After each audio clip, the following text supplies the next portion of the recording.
Ladies and gentlemen, we are now gathered to induct the newest member of the Sportswire Radio Hall of Fame.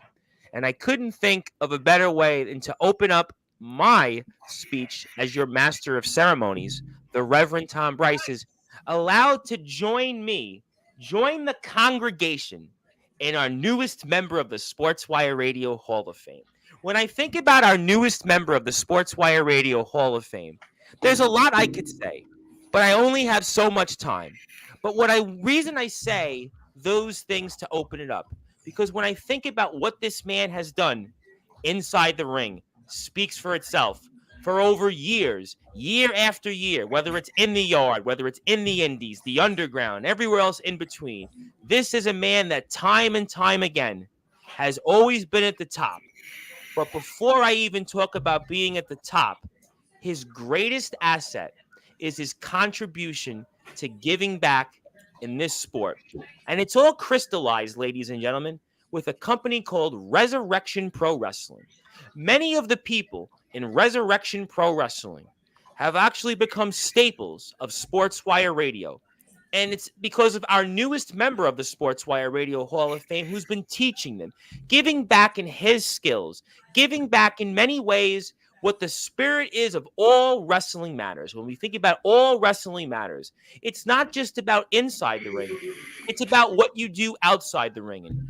And this man and his contributions to this sport speak volumes. We think about the who's who of people, but especially one individual who has in many ways become the darling of the backyard and the underground wrestling scene, who has made his home in Resurrection Wrestling. As a matter of fact, he's the shirt I'm wearing right now.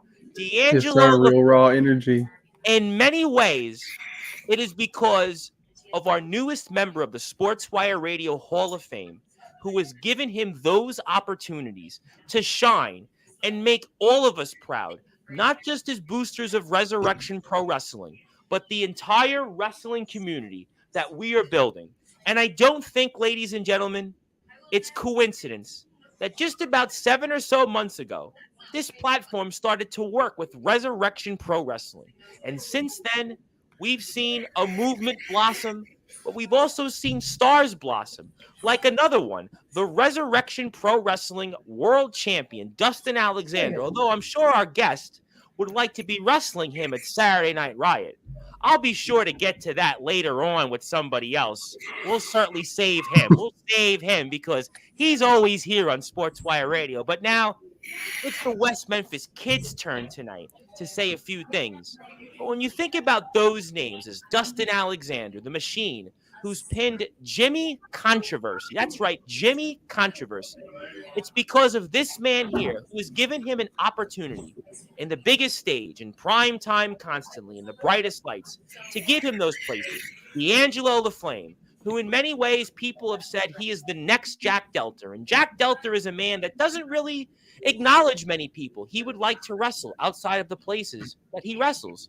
Absolutely. But yet it's D'Angelo the Flame that he has actually had on his radar. And it's all because of the West Memphis Kid, Ronnie Brady.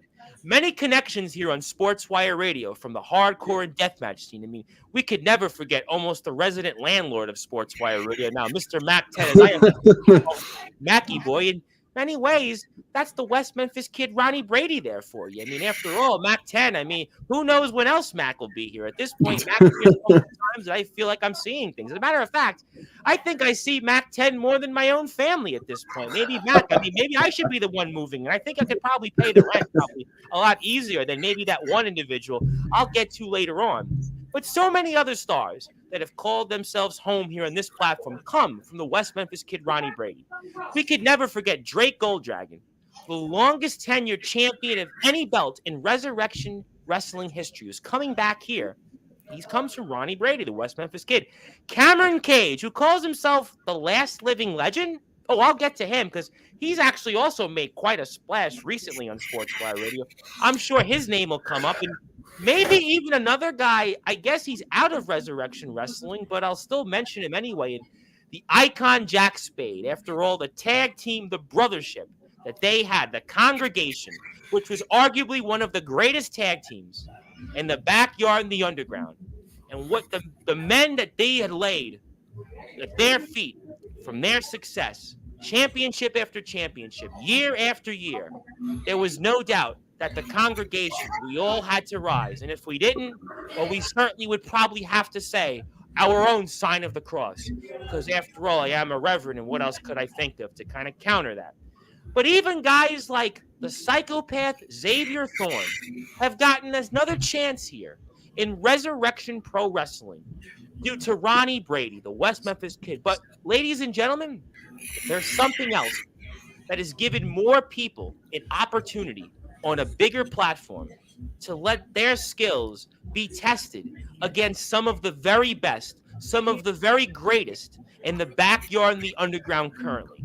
And that's a relationship with Tennessee Backyard Wrestling. Tennessee Backyard Wrestling, as I like to call them, the mothership right now in backyard and underground wrestling. Obviously, we saw Anniversary 7, the greatest backyard and underground wrestling show in history. In many ways, ladies and gentlemen, if it wasn't for the likes of the West Memphis Kid, Ronnie Brady, would we have seen the greatest backyard and underground wrestling show in history? Because after all, it was countless Resurrection Wrestling stars that we got a chance to see at Anniversary 7, such as Ronnie Brady and his big win over King Rage. We'll get to that later on. Yes, sir. Drake Gold Dragon. We'll definitely get to him later on.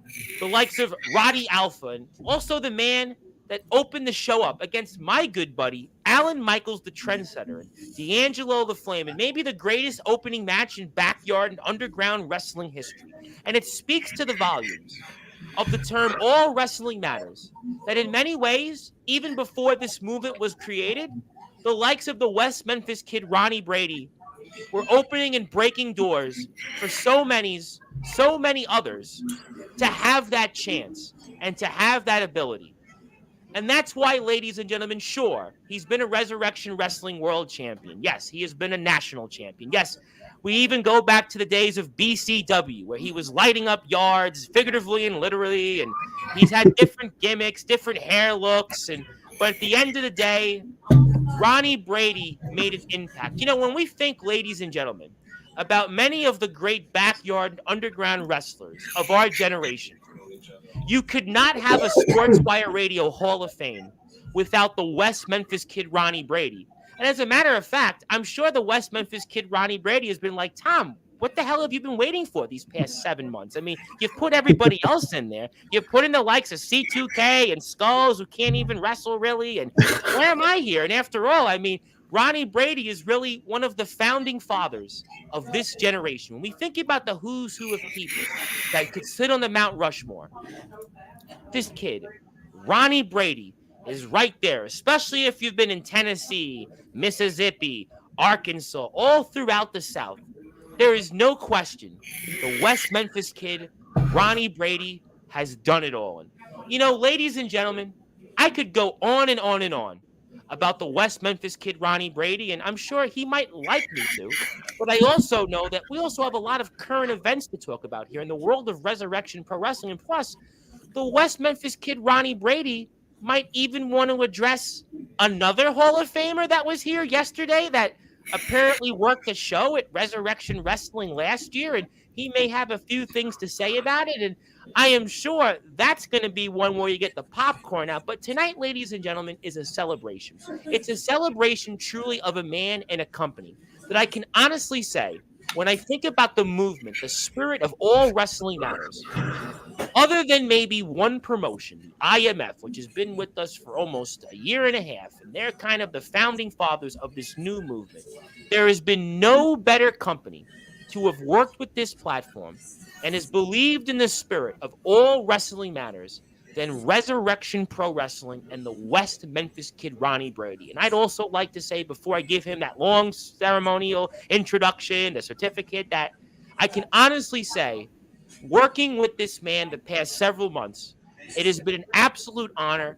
Anytime I hear from him, anytime we speak, it's never about when can we come on Sportswire Radio. It's always about he and his locker room, just to be friends and just to have an open line of communication. And I would certainly hope, ladies and gentlemen, for those that are out there and watching this is a company in terms of how it conducts itself in the professionalism, to take heed by the likes of the West Memphis kid Ronnie Brady, because he has led his locker room to always conduct themselves like true professionals that they are. Because after all, every person that goes out there, as in the words of the great Hillbilly Tilly, the general manager of the Alliance Wrestling, which, by the way, another company that is saw the good in the West Memphis kid Ronnie Brady's Resurrection Pro Wrestling, and also the likes of NEW, New Underground Wrestling, and the Riot in the Ring, and of course TBW. Those companies have seen the light of Ronnie Brady and the professionalism of the likes of D'Angelo LaFlame, our darling. But to close on this, Hillbilly Tilly always says, those that go out there do it for the love of this sport. And there is no question, ladies and gentlemen, for more than 12 years, Ronnie Brady has been going out there, and he has been going out there and putting his blood, sweat, and tears out there for the love of us, for the love of this sport of wrestling, and figuratively and literally all wrestling matters. Ladies and gentlemen, it is my great honor to induct our 8th member of our 8th class in the Sportswire Radio Hall of Fame, and the 78th member of the Sportswire Radio Hall of Fame. And it's a special number for me, the number 78, because, ladies and gentlemen, for my address when I was growing up in Brooklyn for many, many years, throughout all of my years up until I just about graduated high school, was 42278. In many ways, Ronnie Brady, that's a special number to me. And it's hopefully a special number to you, because I think about all the great memories I had. Well, maybe not so many great memories, but many of the memories I had growing up in Brooklyn, New York, in beautiful Bay Ridge, Brooklyn. And it leads me to induct you in beautiful Resurrection Pro Wrestling. So, ladies and gentlemen, it's time to do it. It is my great honor to induct the newest member of the Sportswire Radio Hall of Fame, our 8th member of our 8th class, and the 78th member, the West Memphis kid Ronnie Brady. But before I do that, we are in prime time on the brightest lights and the biggest stage, the only platform that covers it like this one here in Sportswire Radio. And let's give him that resounding introduction. So with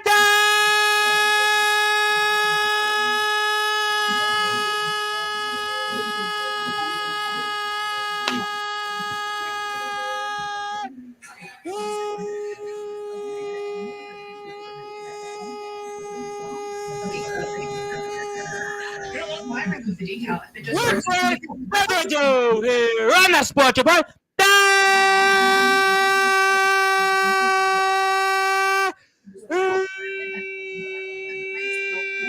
number one,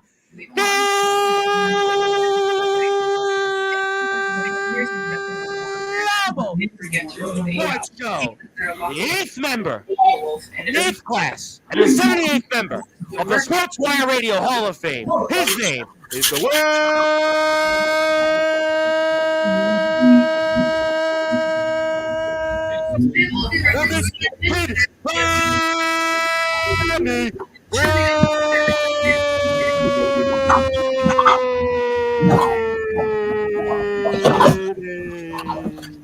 Congratulations, my friend. You're the newest member of the Sportswire Radio Hall of Fame. Absolutely. Thanks, Tom. I appreciate that a lot. And all those nice things you had to say to open up. Expected to come on here for another wacky fun time on Sportswire Radio, and it actually just was really nice. So I quite enjoyed that. I try sometimes, it's, before we get into semantics, everybody at this point thinks, oh, well, only players when Anthony shoots, James shoots, Omen and Soldier come on, and the usuals come on. No, we don't do that. Oh, I think we get a bad rap sometimes. Oh, we shoot on this one and that one. No, I think that we do a lot of these things. I think we do try to recognize the community. That's what the All Wrestling Matters movement is. And yeah, this was a nice change of pace. This was obviously, something I wanted to do for a while. I know we've been trying to get you back on for a while, but I think your whole locker room messages me more times than you. It's like, seriously. I mean, guys message me like they're like, hey, where are you? And what are you doing?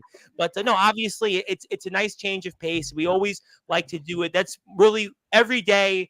I do believe we're in the church of the people. All wrestling matters. And in many ways, you guys have been at the forefront of that. But it is a nice change of pace. And it's really always what I intend to do every day on this platform, is really to honor those like yourself that have put your blood, sweat, and tears out there. But I'll open it up and ask you the formal question. What does it mean to you now to be the newest member of the Sportswire Radio Hall of Fame? Well, fun fact about Ronnie Brady is this is the second ever Hall of Fame I've ever been inducted in. Years and years ago in BCW, me and my partner at the time, Cage Cross, were inducted as a team at one point. I mean, it's honestly an honor. I see a lot of these guys that have been doing it just as long, if not longer, than me, getting put in this Hall of Fame, and it's always good to have your work pay off and to have something to show for it.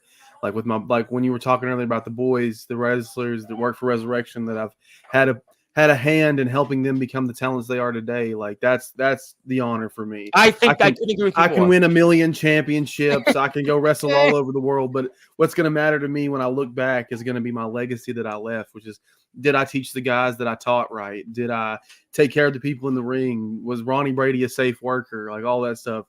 And it's not about the titles. It's not about the accomplishments like the Sportswire Hall of Fame. This is honestly an honor. Thank you very much for putting me in here. Appreciate that. But it's like at the end of the day, it's what's my legacy going to be? Am I going to be just some guy that never tried and let his dream fall to the wayside, just like I've seen a bunch of people do before? Or was I going to chase this dream and fight until I couldn't fight anymore, which is the plan. I'm going to keep fighting every day until my legs give out and I can't do it anymore. I mean, please don't have them give out on me now. I mean, I'm absolutely not. Especially because of one individual that you're gonna, I believe, have a match with. But I'll get to him. But no, I really think that's, in the speech, it was funny. I was like, oh, we're going to give you 5 minutes. I think we did almost like the usual amount. But I think that's your greatest, contribution, is that all the guys that are coming up. I mean, look at LaFlame. In many ways, he comes from your really, womb almost in Resurrection. LaFlame, I mean, he's the guy right now that is like the new Jack Delta. I mean, he was born from you. And think about it.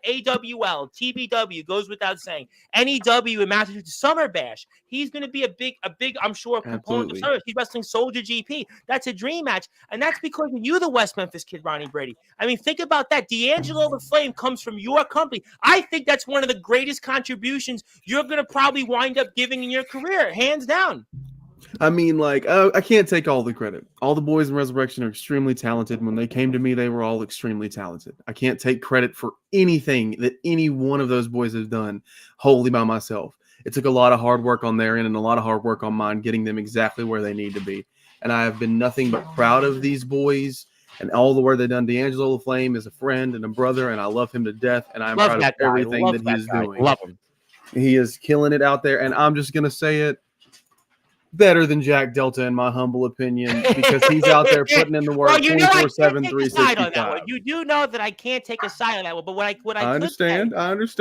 Jack's a friend too. But what I could say is that I would love to see that match one day. I don't know where it'll be. I think it'd be fantastic if Jack Delta hit up Joey, hit up GM Joey. I know, and he's been in TBW before. He's been in the company. I own a portion of the PWF, the Pride Wrestling Federation, which Mr. Titan held. So I would love to see that. I mean, I think that would certainly be a match that a lot of people, and I don't want to take too much credit, but a lot of, like myself, have been basically really hyping up for these last couple, because I think that's the match that, and he even acknowledged it. He did, when he was here a month ago, he did acknowledge the fact, yeah, I'm watching him.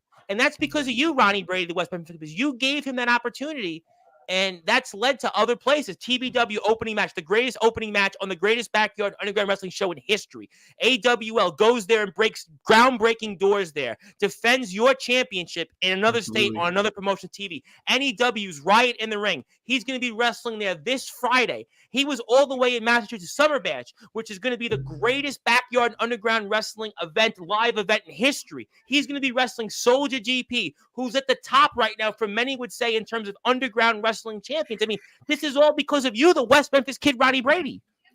I won't take all the credit, man. I can't take all the credit. D'Angelo LaFlame is a worker, man. From the moment that I met him, man, that he has been nothing but a worker. Raw energy. Real raw energy. That's not just it's not just a catchphrase. It's not just a statement. The man has the energy and the want to be in this business and to do great things in this business. I've been extremely, extremely humble and proud to stand beside him and watch him do the things he does in the ring.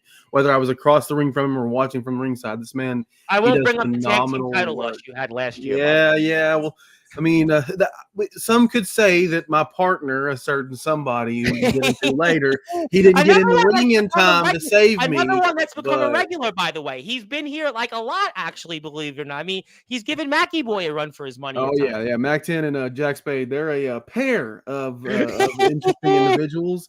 Mac 10 can get on there all the time and ask where his rent's at, but I could ask him that same question. Where's the rent money for your truck? I'm not gonna get in the middle of that, but that's the whole thing about Resurrection is to me is that like you guys are like such right there with the usuals, Omen and Soldier and Mr. Titan and Josh Allen and so many of the usual Coach Chris Craven that comes on here. You guys are like right in the middle of that. Mackie Boy is here all the time. Jack Spade's become here a bunch of times. Mr. Tibbs has made like a million cameos. I mean, the list goes on, and it's really to me.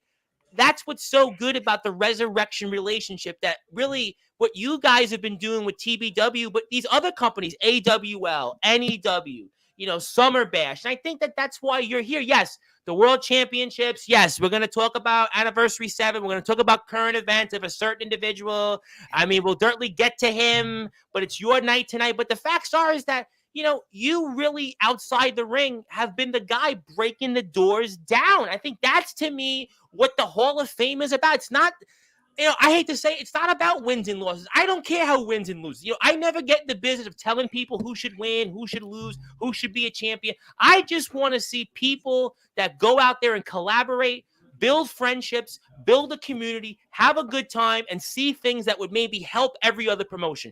That's the spirit, and you guys have been at the forefront of that. Absolutely. This is going back into my childhood. This is something that my uncle would always tell me. If you're gonna do something, and if there's a door in your way, you kick the damn door down. That's it. Because plain and simple, no one's gonna get anywhere if you don't try to reach out. Like D'Angelo the Flame did all that reaching out to all these places and just started collecting bookings left, right, center, like it was nobody's business, just killing it out here. On the other hand, I mean, I've done it. I've done a lot. I went to CHWA in Illinois, DXW, TXW. I've done a bunch of places.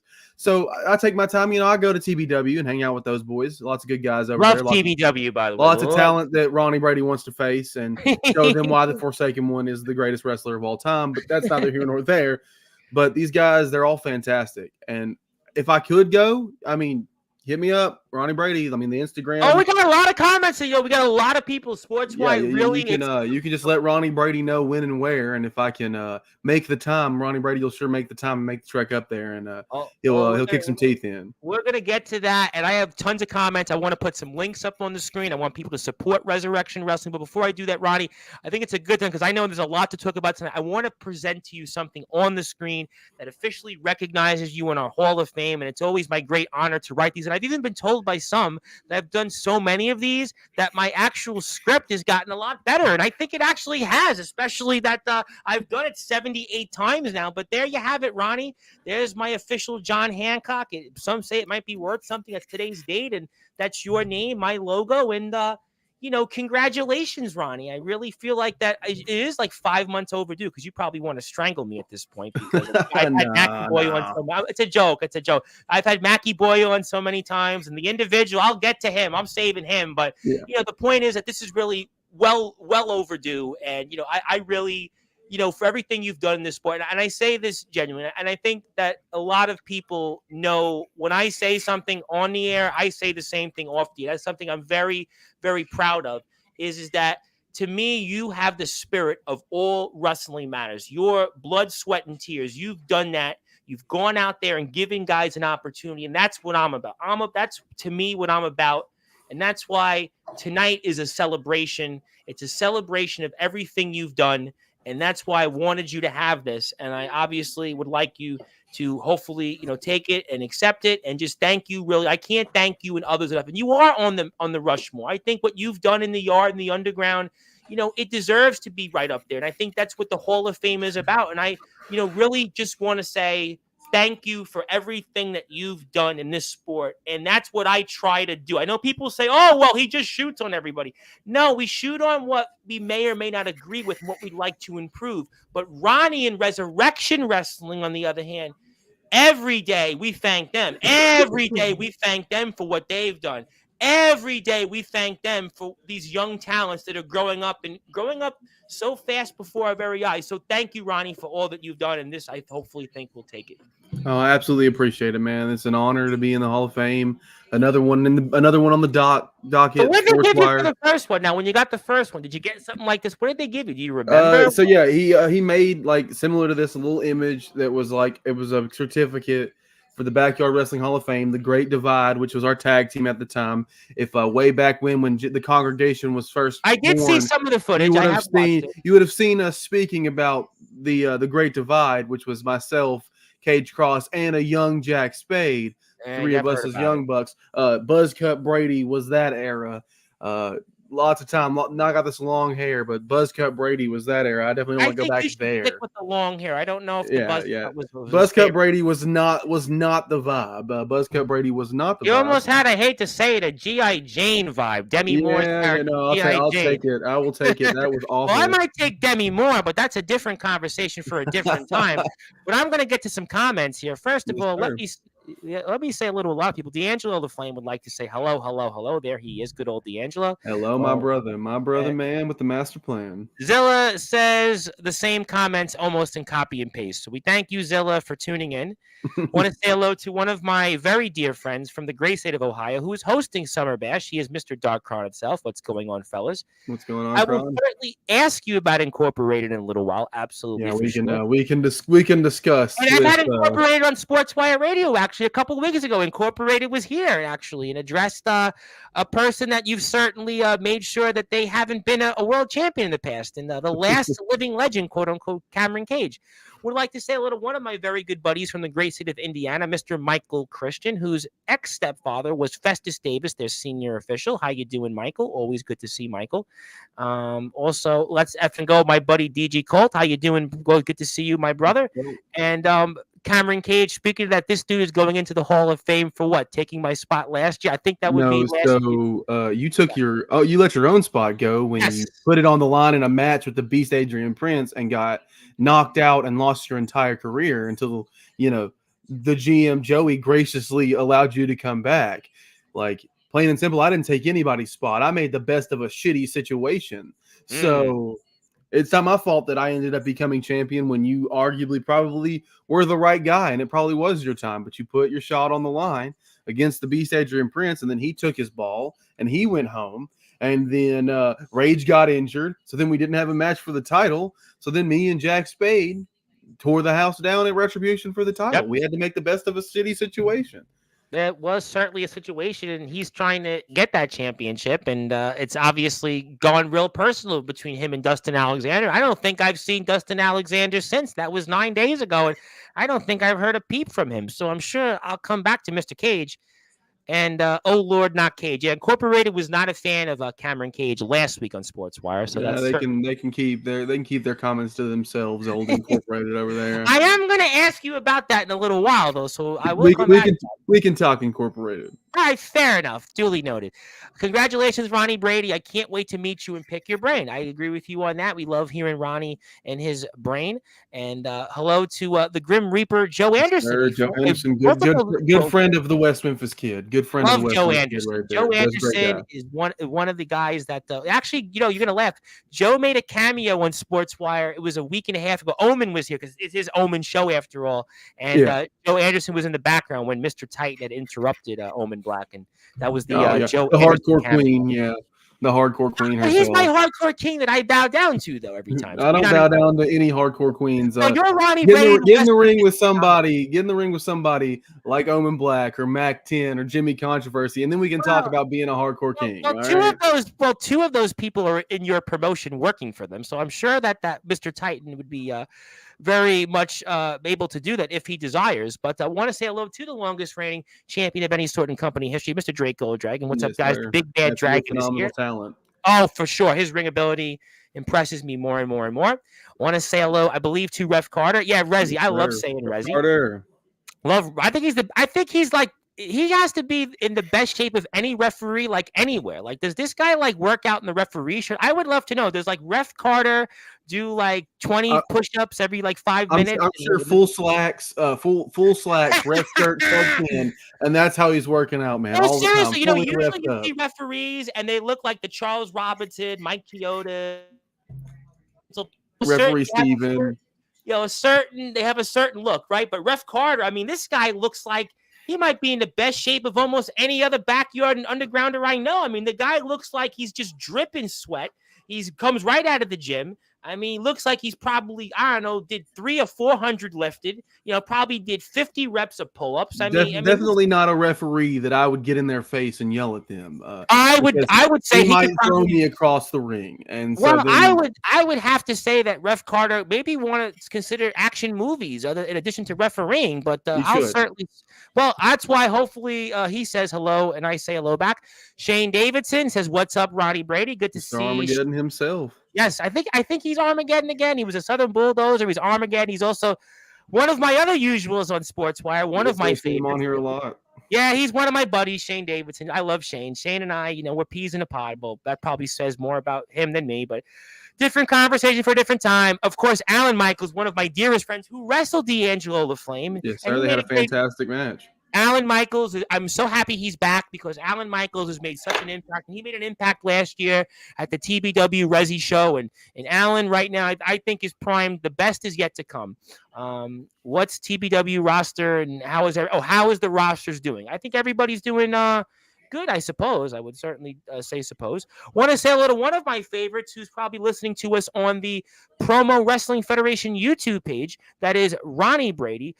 Not Ronnie Brady, is Skippy the Evil Clown. I can't read clearly. Skippy the Evil Clown, of course, from the Promo Wrestling Federation, which we're morphing in, I guess, the Promo Wrestling School. He's our champion in the PWF, and he says hello and how you doing, and thank you, everybody else.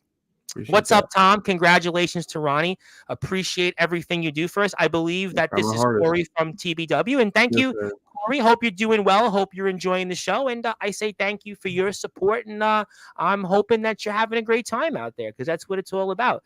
Ronnie, how's it going? And exclamation points. You feeling good tonight, Ronnie? You're feeling good, Ronnie? I'm feeling great. I'm in a great mood, having a great time. And Cody, my guy, Resurrection's best fan ever. I call him. Love that kid to death, man. Can't wait to see him around more. I think last night. Cody, remind me, you were here. I think last night Cody was here. Cody was in the chat last night, so we love that. And hello there. Okay, loved having the chance to ref for Ronnie. Yeah, I think we just saw that. Dude, Ref Carter, fantastic guy. But I think loved having him down. Loved having him down at Retribution. Dude did phenomenal work. They gave old referee Steven a break, man. Because at that point, man had reffed 100 matches in like 2 months at that point. Like he got to have him a nice break with old Ref Carter. Well, that's why you have him in different positions these days. Alan Michaels would like to say Ronnie Brady is a legit nice guy and one of the coolest people to be in a locker room with. Yeah, I mean, listen, as I think I could not have summed that up better because, again, I've not been in a locker room with you guys, but I just, in the relationship that we've had the last 7 months, to me, it's on par with, the relationships we have with Omen and Soldier, Craven Rage and Sean Jovi and Nicholas Crenson and, obviously, Josh and TBW and everybody else. And it's right on par with that. I think that's why you're seeing this success. Lately, guys like Jake Matthews and Justin Abel saying, Gabe Sayers and, those people like that. These guys are right up there. And, definitely throw the 3 hearts out there. Much respect to Ronnie Brady. I completely agree. Definitely that. And there is my hardcore king who says hello. He says hello. He always says hello. Hi there, Atomic Titan. Sub name to be left out because until you wrestle somebody that is actually hardcore, then maybe I'll call you the Hardcore King. But until then, you were on Anniversary 7. Manny Cobra, the Puerto Rican Nightmare, Joe Anderson. I mean, that was a fantastic match. The match with Joe Anderson was great, and they're both really good hardcore guys. But until he's faced somebody with some skin in the game, as I like to call it, somebody like a Mac 10 or an Omen Black, somebody who lives and breathes and dies Omen Black, Omen. Then we'll talk about it. Well, I mean, Mr. Titan, it seemed like he was going to want to wrestle Omen. I don't know how serious that might be, but I'll let Mr. Titan talk about that because he's coming back here actually in a few weeks, 3 weeks from today, if I'm not mistaken. And that's the Resurrection Wrestling Instagram page. So if you want to follow Resi, please go and follow him. It's a long list of great things. Yes, and I'm actually on the page for whatever reason. Carter does say hello.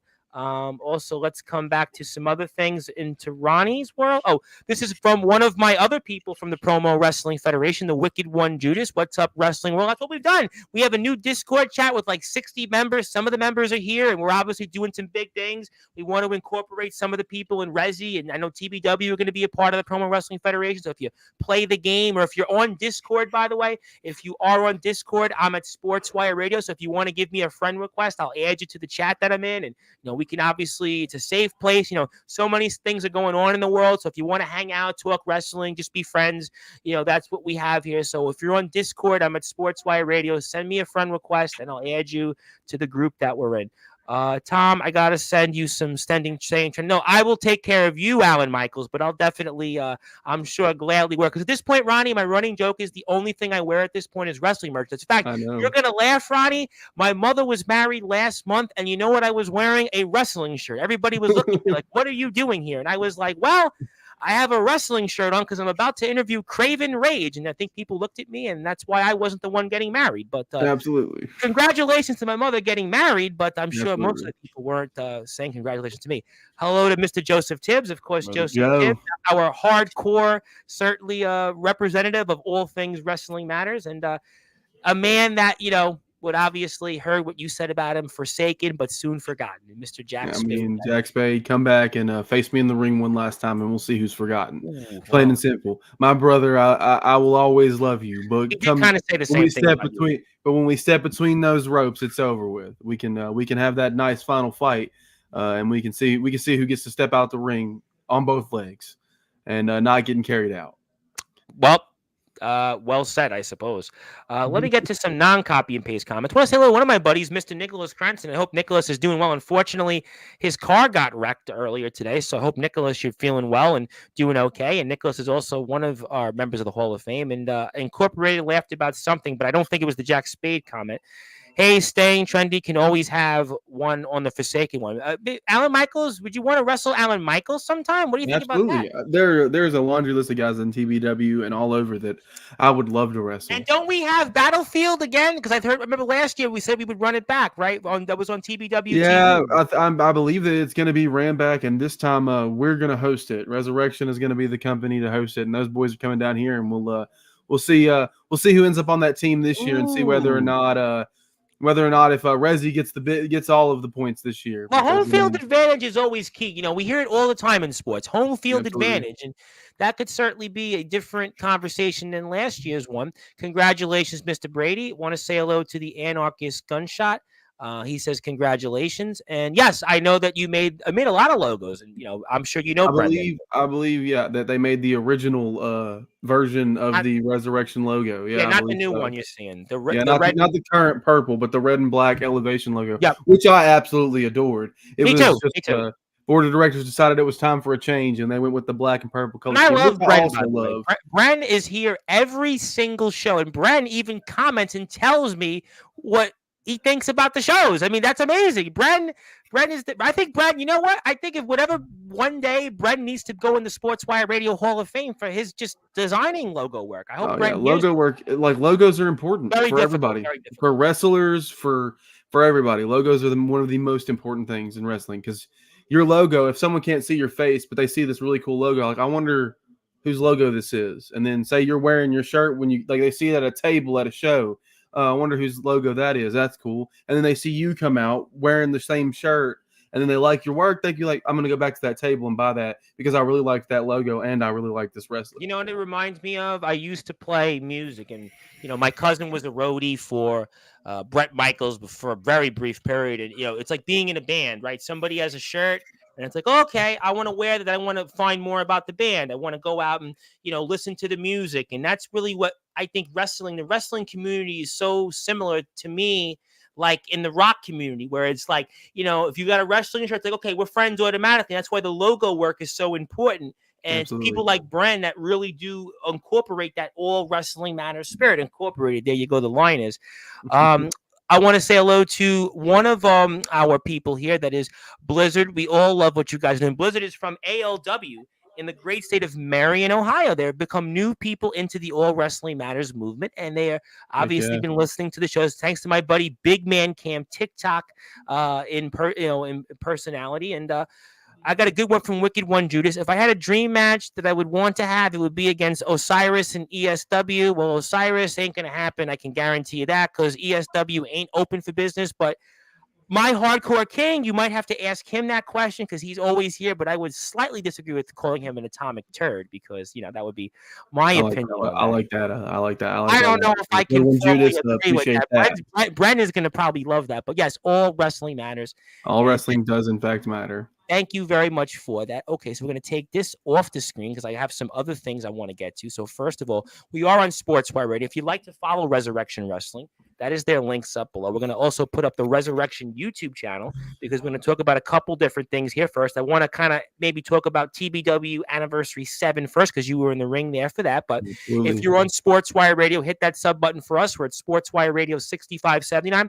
We're at Promo Wrestling Federation on Instagram, PWF_network. We're also on Twitch. We're right now on sportswireradio.org. It is an internet radio station where you can hear this stuff. If for whatever reason you don't want to see my mutton chops and crazy long hair and my, for whatever reason, D'Angelo the Flame shirt, and also 24 hours a day, 7 days a week, 365 days a year, you can listen to all of our great content on sportswireradio.org. If you have a podcast out there, you'd like to hear that. If you'd like to hear any particular things, I am the owner of the station as an addition to a portion of the Pride Wrestling Federation, which we're on YouTube there for as well. So we are here right now with the West Memphis kid, Ronnie Brady, and Resurrection Wrestling links. Also, check them out on Patreon and Redbubble. That's where I bought the D'Angelo the Flame shirt at the Redbubble store. And also Patreon, because Ronnie, as you're aware of, I am actually a subscriber to the Patreon page. Yeah, and I absolutely appreciate that. Like, we need more. We need more on there because, like, say the more money gets raised on the Patreon, the more stuff we can do. Maybe some fresh title designs because some of our title designs are a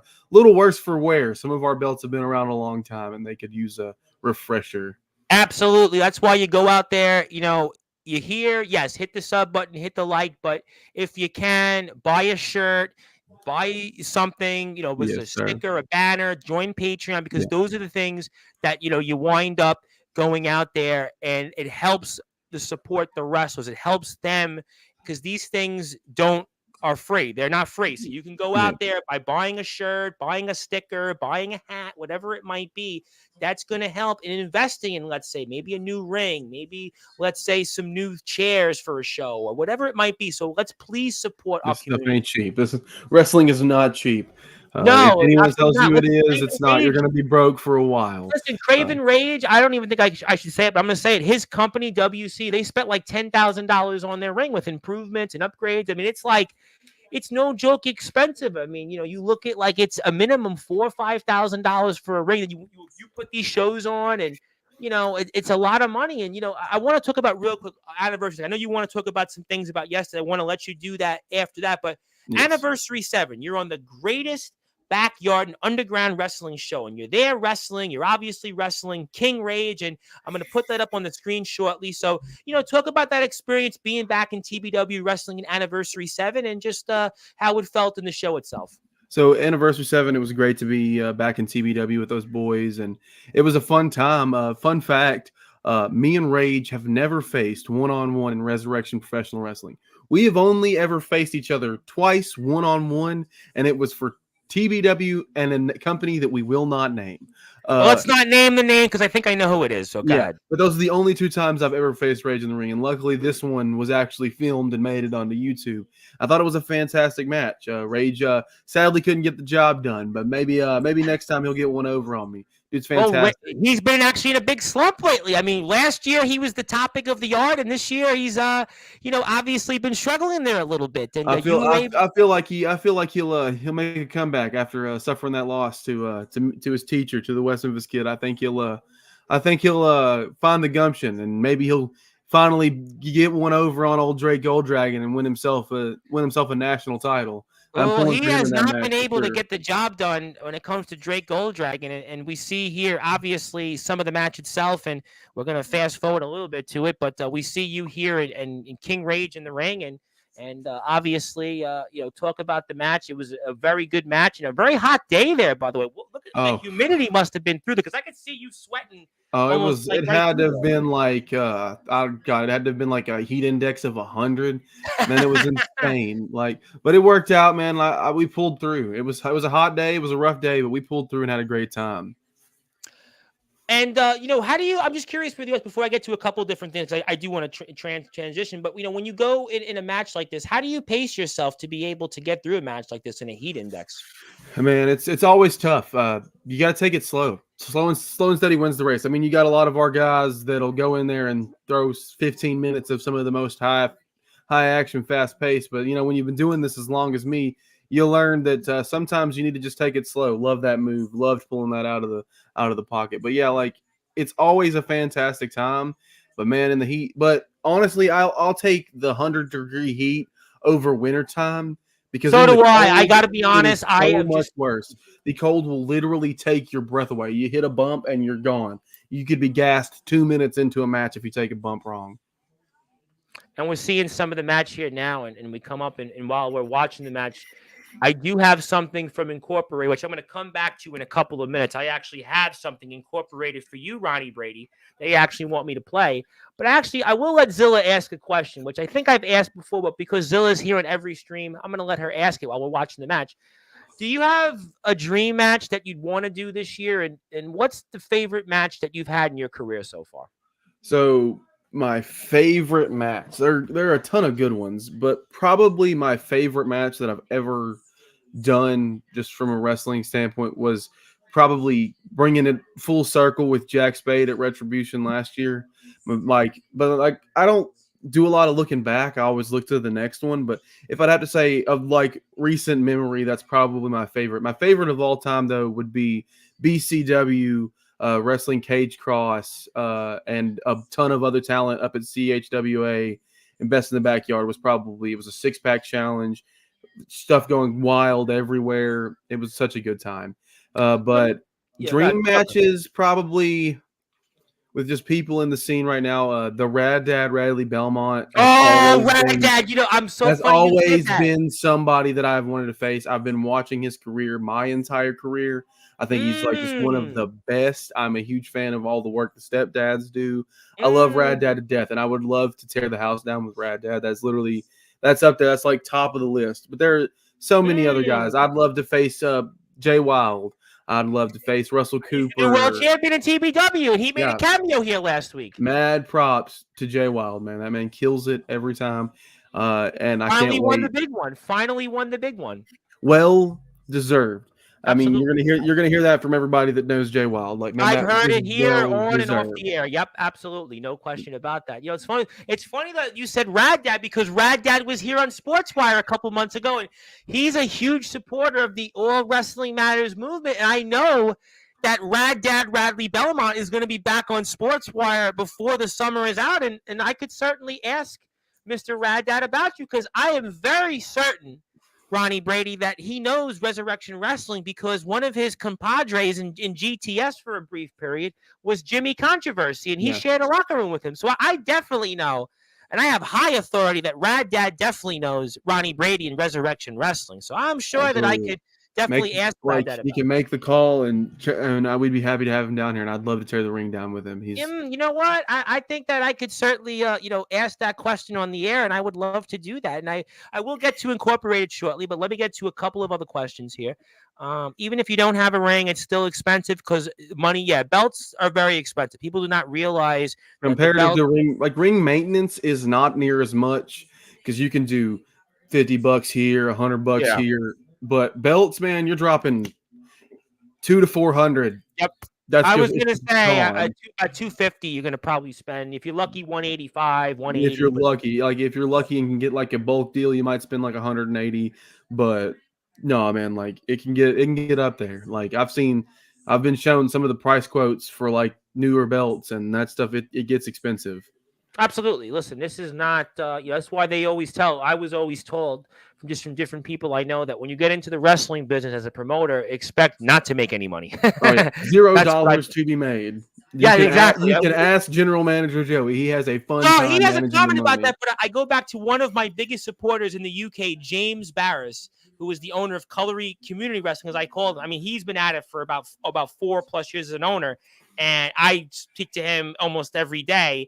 And the money that they spend, you're just really breaking even. It's if you're lucky. I mean, you're really doing it for the community. And Mr. Tibbs would like to say when Resi started, I think it took like 8K to get up and running. And fully when we were doing indie events. Yeah, I think that's about right. I think I said like 10,000 maybe, so 8,000 sounds about right.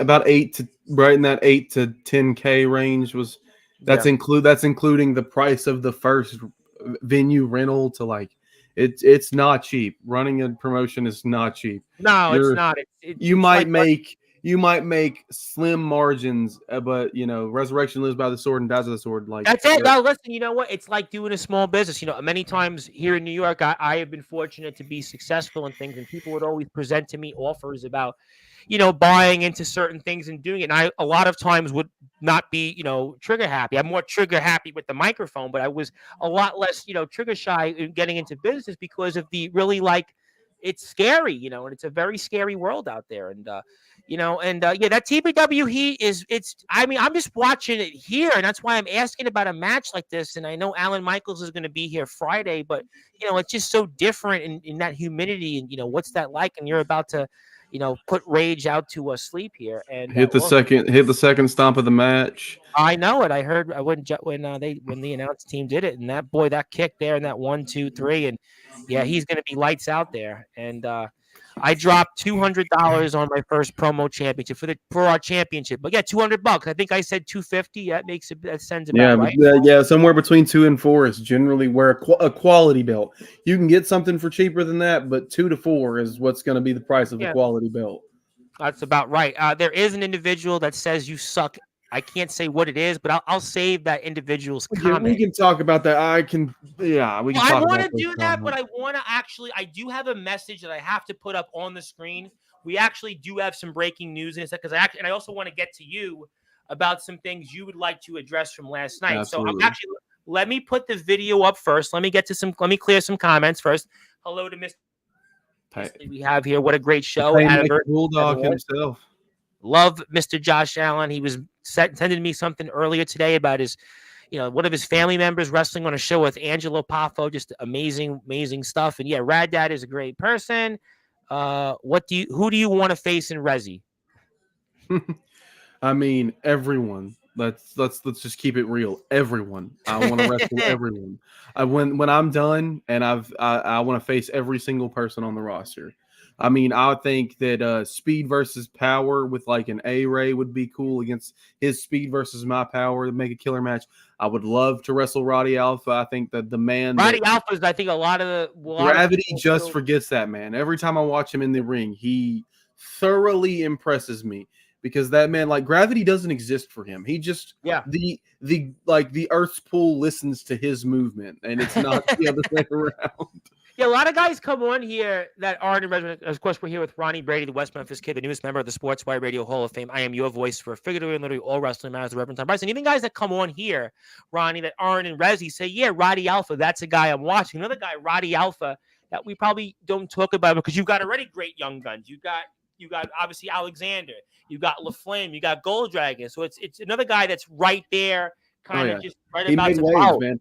Quick turnaround from being just getting his start to then proving himself, because I'll talk about all of them guys in depth. Like Dustin Alexander, is the most proud of because that was my protege, the first person I kind of took under my wing when we were the Chaos Society. I loved working with him, and then he went and did his own thing, and I have nothing but respect for him as a talent and as a young man that he's become. I've gotten to watch him grow as a young man, and it's just been fantastic to watch a lot of these boys grow as young men. And plain and simple, I mean, step up or get stepped on. Like any of them, they know where I'm at. They can come find me. We'll hop in that ring and tear the house down. You're here right now. I mean, that you're here right now. But I do want to get some because I want to play it because I do have something from Resurrection. Let's hear what Incorporated's got for Let me give it to you here. So hang on 1 second. Let's do that for sure. Give me 1 second. So let's pull this up on the screen for those that are listening and watching. I think I have Brady, the West Memphis Kids, the man everyone talks about. This is a message for you. I hear you like to believe you're the man around RPW. However, that is not the case. You've always been second fiddle. in both the Chaos Society and the Congregation. Even afterwards, when you were world champions, you were being outshined by Gold Dragon and LaFlame. Pretty soon, the new recruits like Ronnie Alpha and all the trainees will even outshine. Your time is fading, Brady. Even I will outshine. Hashtag Incorporated out. Ronnie, Brady, the West Memphis Kids, the man everyone talks about. Okay. All right. Yeah. It started over. It rotated back. Okay, sorry. Well, let's talk. Let's talk. All right, so let's talk Well, about Incorporated, that. plain and simple. Plain and simple. The Forsaken One, the West Memphis Kid, has never been second fiddle to anyone. I was the leader of the Chaos Society. I led those boys to a national title win. I led those boys to tag team title wins with my smarts, because I was the one that convinced Cameron Cage to join us and convinced him to play on the mind of Rage and to play on the mind of a certain someone that we'll get into in a little bit. And then the shirt reveal that he's with us. I'm the reason we won tag team titles. I'm the reason that Cameron Cage was national champion. He beat me for it. And I might not, he might have beat me for it, but big deal. I'm the only reason he stayed that champion. And then he goes and plays rogue and does dealings with Joey so he can win that hardcore title he got from the Beast Adrian Prince. And that's when I turned my back on him. But let's talk about the young talent. Let them try to outshine me. I hope they outshine me, because then it just makes the darkness ever so brighter. The darkness within me will rise even more than before. And then all will fall. Once again, the fall of man will happen because of the West Memphis Kid, the Forsaken One, the West Memphis Kid, Ronnie Brady, and all will fall before me. Plain and simple, with light. And yes, let them shine. Let them shine their lights bright, because after the light has shined, there is always darkness. But there's something I want to go back to that I'd like to say, because Incorporated talks about the fact that guys like Gold Dragon, guys like D'Angelo LaFlame, which I have a major announcement for in a few minutes but guys like that have passed you. I mean, you're the West Memphis Kid, Ronnie Brady. I mean, you're the man. You're really one of those guys on the Mount Rushmore are right there. And, how does that make you feel that, let's say, those like Gold Dragon, LaFlame, or even Alexander, who unfortunately you aren't getting another crack at, and you lost the match to because of an individual that I still haven't even got a chance to speak about tonight? I mean, how does that make you feel? Does that, it doesn't mess my focus. My focus right now is on that unnamed individual and showing him exactly why he shouldn't have stepped back in my ring. Because yes, it's my ring. Everyone else just rents it from me. Everyone else just borrows the space because it's Ronnie Brady's ring at the end of the day.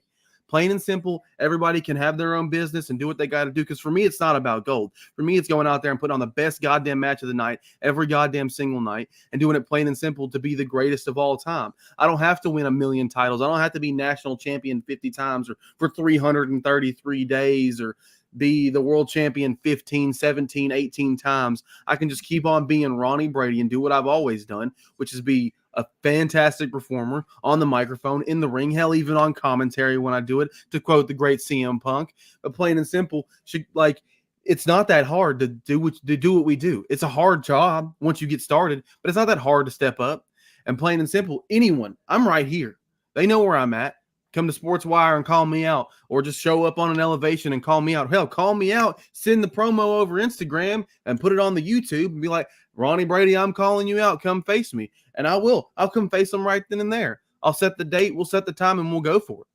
Because plain and simple, never stop fighting is exactly on my arm. It says never fade away, because legends never fade away. And by the end of the day, I'm going to be a legend. My name is going to be in the annals of the history books. And whether it's next to Jack Spade's name or above Jack Spade's name or above the Chaos Society's name or everyone else has been forgotten and there's Ronnie Brady's name, plain and simple, that's what I'm going to do.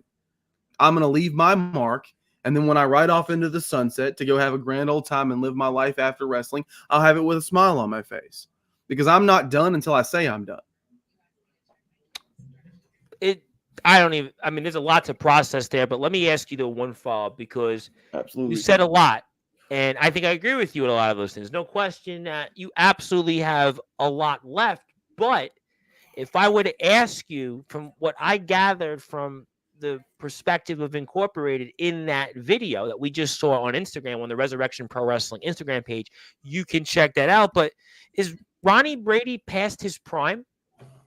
I'm in my prime right now. Ronnie Brady, 14 years ago, when I started doing all of this, when I started learning and training and becoming a wrestler, Ronnie Brady 14 years ago isn't the same person he is now. Yeah, I'm a little worse for wear sometimes. I got a little pain every now and again, but that's what comes with time. I've got the time and the edge experience over any of these guys. I've been doing this a hell of a lot longer than a lot of them. I've picked up some tricks of the trade from everywhere that I've ever been. Like, I'm not done. I'm not even close to done. I'm in my prime right now. My best years are still ahead of me. They're not behind me. They're ahead of me. My best year has yet to come. Ronnie Brady's best year could be the rest of 2024. It could be 2025. It could be 2029. And Ronnie Brady's still going to be doing what he does best, which is trying to put on the greatest match. Like, I'm not done anytime soon. I'm in my prime right now.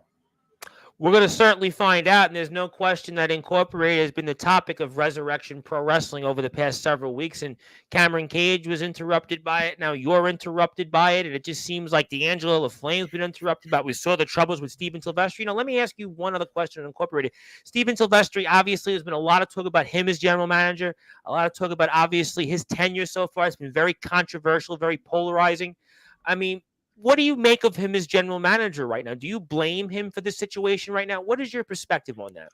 When he first signed on as assistant GM with GM Joey to take some of the weight off of him, I was excited.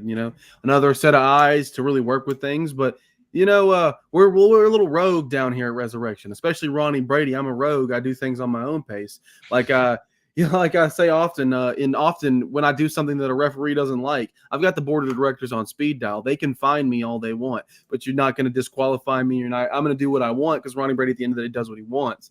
Right. Plain and simple. Like, Steven's a great guy. I think he's trying to do his best. You had him on here a few times. I love Steven Silvestri. I think he's trying to do his best to put on good product.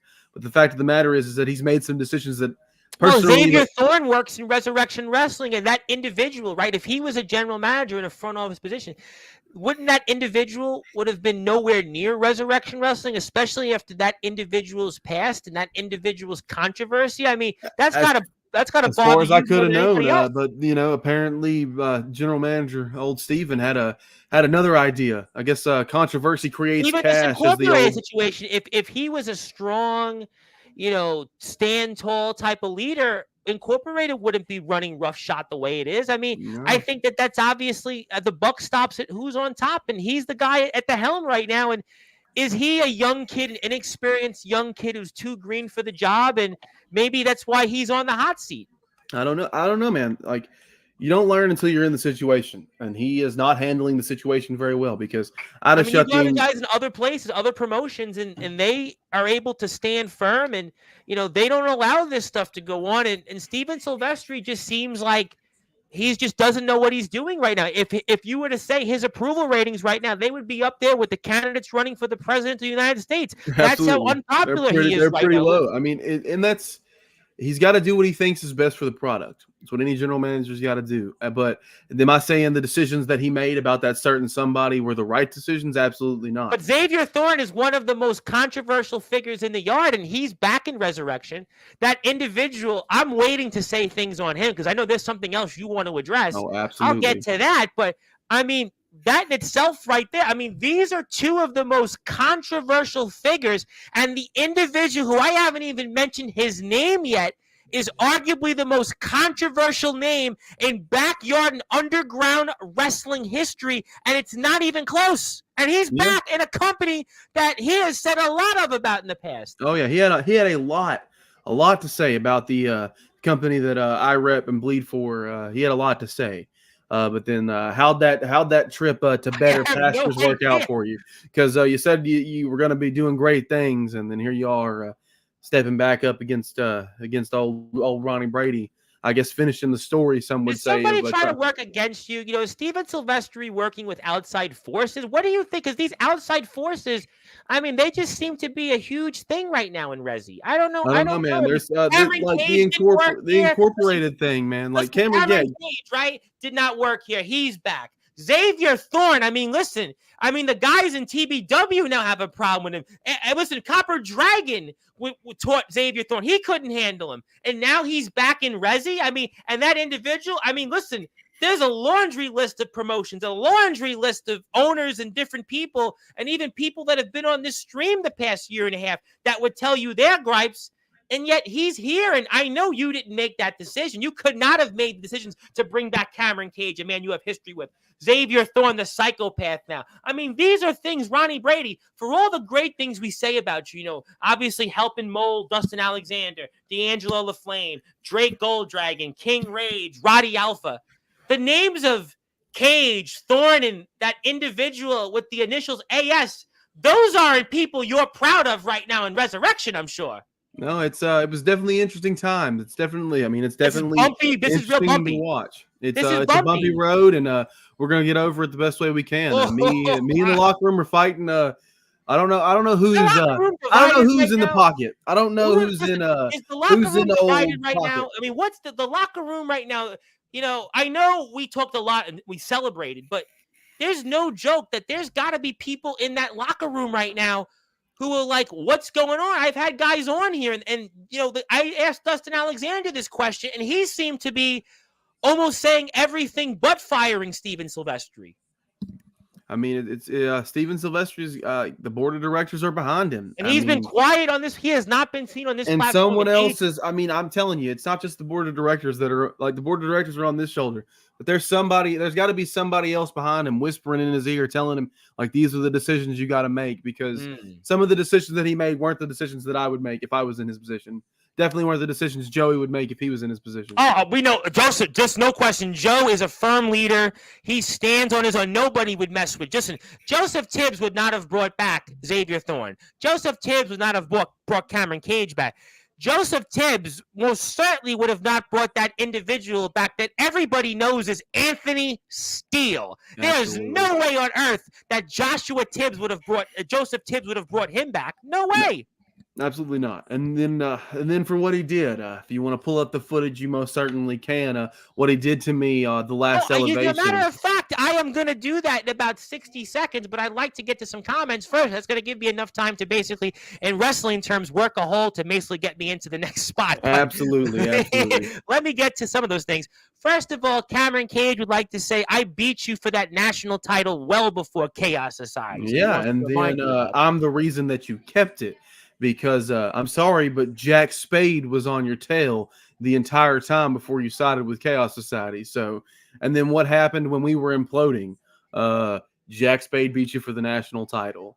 So, like, you had it. You beat me fair and square. I'll admit. I was down for the 10 count. Last man standing was you. You were the better man in that situation, and then you got beat by arguably the better man in that situation, Jack Spade, the icon. You can't say enough about him, man. Like, he might have his words to say about me, and I have my words to say about Jack Spade, but the man truly backs up what he says. No question about that. I definitely agree with you on that, but let me work back into more comments. This individual, who again is no stranger to this platform, no stranger, and his name is Anthony Steele. And, you know, a lot of people would say right now he's the most controversial figure in backyard and underground wrestling history. You know, everybody right now is talking about the Vice documentary, Who Killed WCW. You know, if they were to do a Vice documentary in backyard and underground wrestling history, they would do one on Anthony Steele and how he's the most controversial figure, because we've seen him in locker rooms, whether it's in Indiana, whether it's in TBW, whether it's so many other locker rooms, Illinois, and we can keep going. I mean, he decided, I guess, since he's from up there in Illinois, in that Chicago area, I guess he decided he would just mold himself after CM Punk, the arguably the most controversial figure in professional wrestling history. I guess he decided to mold himself exactly after that and become controversial in any way he could. Well, he is. I think. I mean, for my money, he is the most controversial figure in backyard and underground wrestling history. He's so controversial that he basically sits alone, and he would be 1, 2, 3, and 4 spots on the Mount Rushmore because of just who he is. You know, everybody certainly says, Omen Black and Soldier GP. Everybody will say an individual I'll get to in a few minutes. But there's no question that Anthony Steele, I mean, he's at the top, and nobody's even close. And I want to get to this, though, first of all, is that we got breaking news and that D'Angelo the Flame, that's right, D'Angelo the Flame, the real raw energy, has not only gotten a tryout for TNA Impact, but also for NWA, the NWA, run and owned by Billy Corgan. And that is major, major, major news here. And, we could not be more proud of D'Angelo, and so proud, even more proud to wear his shirt right now. And congratulations to D'Angelo the Flame. And the sky is the limit, and keep pushing on, because you're going to certainly go to even bigger and better things. And I can't wait to see you. And TNA Impact almost means WWE, because they've got almost seems like a relationship. So let's hope D'Angelo kills it. What this guy has been doing, everybody, you got to get you on your feet, give him a round standing ovation. This is the guy that I really think is going to move mountains. And D'Angelo the Flame, congratulations, you. It's an honor to have gotten to know you. It's an honor to have had you on this platform 3 times, and I can't wait to see you kill it out there and be a part of TNA, Impact, NWA, and so many other places. And congratulations to D'Angelo the Flame, once again, the Resurrection Wrestling Internet Champion, who just successfully defended his championship in the greatest backyard underground wrestling show in history, Anniversary 7, who is also going to be wrestling in Summer Bash from July 5th to July 7th.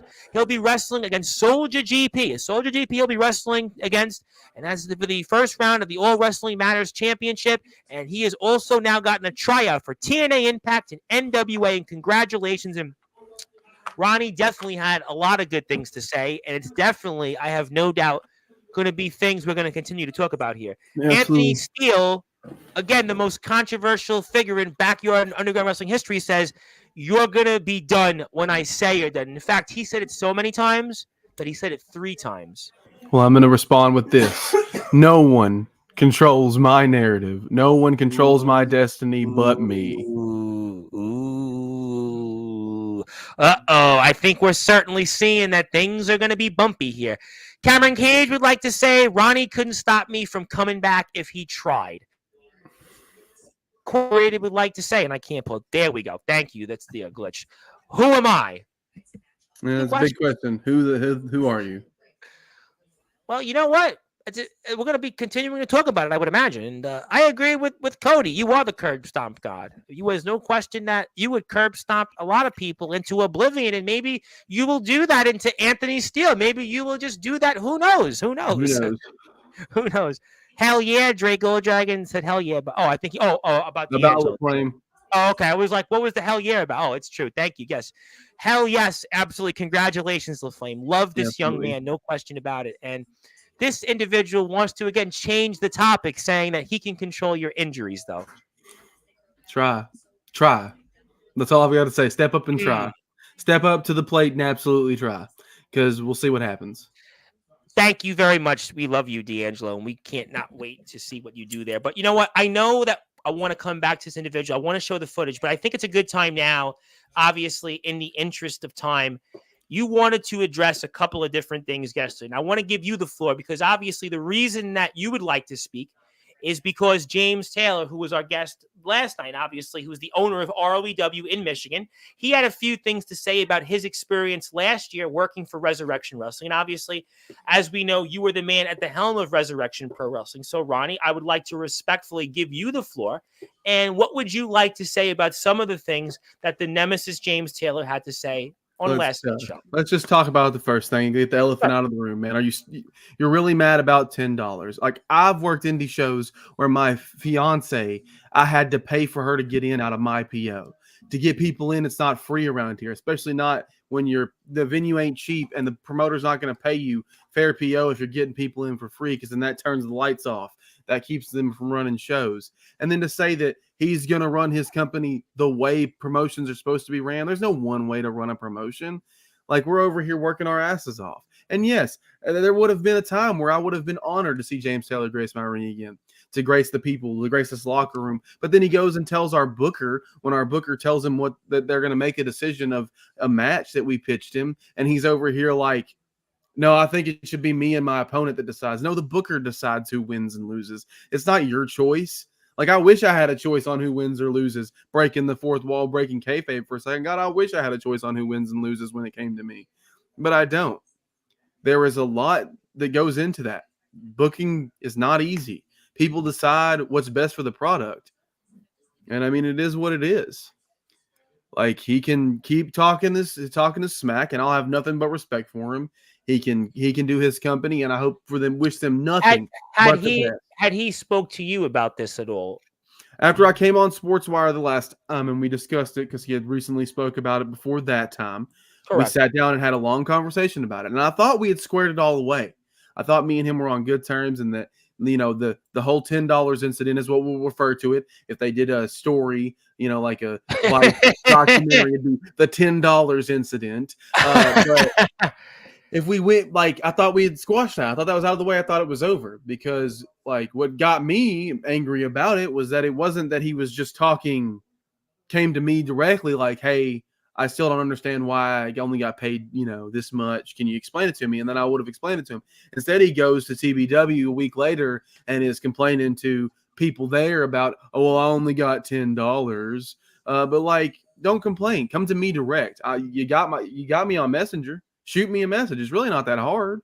It takes 2 seconds to send a message. We speak pretty often. I mean, we've always been very open. I mean, I'm an open door. You know, just hit me up on this right here, and I'll message you right back. And was your relationship, you know, breaking the fourth wall? Was your relationship with James always good over times when, you know, for whatever at the beginning of that? Up until then, yeah, everything was great. James was a nice dude. He understood the issues that breaking the fourth wall, the issues we had at the time with certain people. Like, he understood why we were doing what we were doing, and then so when I brought him in to do that match, it was all great. But not even like what we're here. I've not been on the podcast in 7 months. Yeah, about 5 months, really. About 5 months. That's the last time we heard about it, and here we are bringing it up again. Like, that's like old news at this point. At this point, there's more important things going on in the life of James Taylor than a Resi indie show a year ago. He's got ROEW. He's just became the owner. Good for him. I mean, you know, that was what the show was, and to be honest, that was really what the conversation was. But he obviously has his things, and as I always say to everybody else, you know, I wasn't in the room, so for me, there's no way I would know, you know, what it is. And I still have nothing but respect for him, and I hope he does great things. I mean, listen, I'll be straight up. It's weird because, you know, James is obviously a big supporter here, and you guys are great supporters. And TBW, I want to put it out there. A lot of the TBW guys come onto this platform. They're friends of the show. They're personal friends of mine. They're a part of the movement. So, you know, it's different when, like, I'll break the fourth wall when we talk about XCW and the shenanigans that go on there. You know, some of the different politics that was played in DBW where different people said different things, or VTW and Jack Delta's experience there. That's a different dynamic. I think let's break the fourth wall. We had Austin G on. A lot of people felt a lot of different things there. So that was a different thing. But, you know, I think when James and you guys in TBW, people that are actually like in what I consider family in the movement, I think it's obviously unfortunate. And I would say that I would hope that everything would go forward in the best way possible. You obviously are the owner of the company, and the guys in TBW, they know what was there. And James, he has his opinions. And at the end of the day, it's unfortunate, whatever was said, whatever was decided. You know, I would only hope that for all three parties involved, that the best outcome is to come. Because at the end of the day, you guys have moved on. TBW, I mean, what TBW has done being in Barstool Sports, Tennessee Papers, you guys were a part of that show.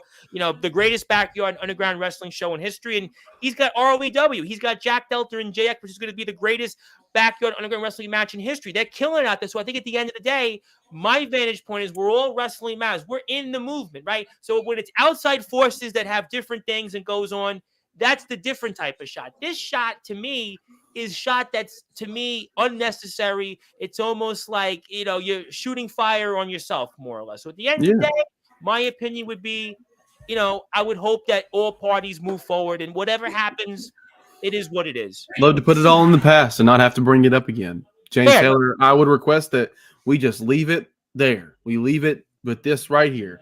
You said your piece. I said mine. Let's just move forward like grown adults, and you can keep doing your own thing. Yeah, I think that's at the end of the day. I think that's to me what I would try to put it is that Rezi is killing it out there. You guys, having all these guys. Cato was here, a week and a half ago. Jimmy Controversy. I mean, I know Jimmy Controversy, and I know him, through a different source. And Jimmy Controversy raves about his time in Resurrection Wrestling. Yeah, We've good guys, obviously all of them. Jimmy, yeah, Mackie Boy talks about it. We've had just some great guys that are here. We have Brian White coming on who loves what you guys do. So I think at the end of the day, you guys are doing it. TBW, we know what it is. And I would hope at the end of the day that we move forward. Is there anything else that you would like to say or anything in general about some other things that on before I go back into, current events and actually show that footage and, plain and simple, I've got nothing but love for this business, and all of these guys are killing it out there. I want every company to be successful. I don't want any one company to fail. I want everybody to be able to do their own thing, because just being real, not everybody's going to mesh well with every locker room. Like, you're not going to mesh well with that locker room. So go find a locker room that you fit in. Get in where you fit in. It's plain and simple. And I have nothing but respect for everybody, and I try to be respectful, and I try to keep the drama to a minimum. I try to not, speak ill of anyone. I try to be a good person, and it's just who I am. I think honestly, I'm gonna go on the record for this. So I'm gonna take some heat. I might take a little bit of heat of this. I'm fine with it, but I think that we on this platform get sometimes an unfair side, because they hear individuals like myself, individuals that I'm going to bring up in a few minutes, even James or certainly Omen and Soldier, some other people. And, we might throw shots at people in outside of what I would like to call our movement. But the reason that was because they did things or had actions that directly impacted players, whether it was here or anywhere in the people that work in it. Nobody here says, oh, I want X, Y, and Z to fail. I think what's been happening here is that people are feeling like, you know what? I want to talk about what's on my mind. We've become a place that's people want to address and talk about things that I don't think people really brought up before. And I think that some people, it's eye-opening, it's eye-popping. Other people feel like that it should be left aside. But a lot of it, I think there is some hurt feelings. I'm not talking about the James situation in general. I'm talking about things that would happen in Indiana. I'm talking about a promotion in Maryland. I'm talking about a promotion in North Carolina. Because to me, there are promotions like Resurrection, like TBW, for example, because we're talking Resi TBW tonight. Resi and TBW, they play in my team. They're on my movement. They're on my team. I look at Resi and TBW as they get the message. They get it. They're playing ball.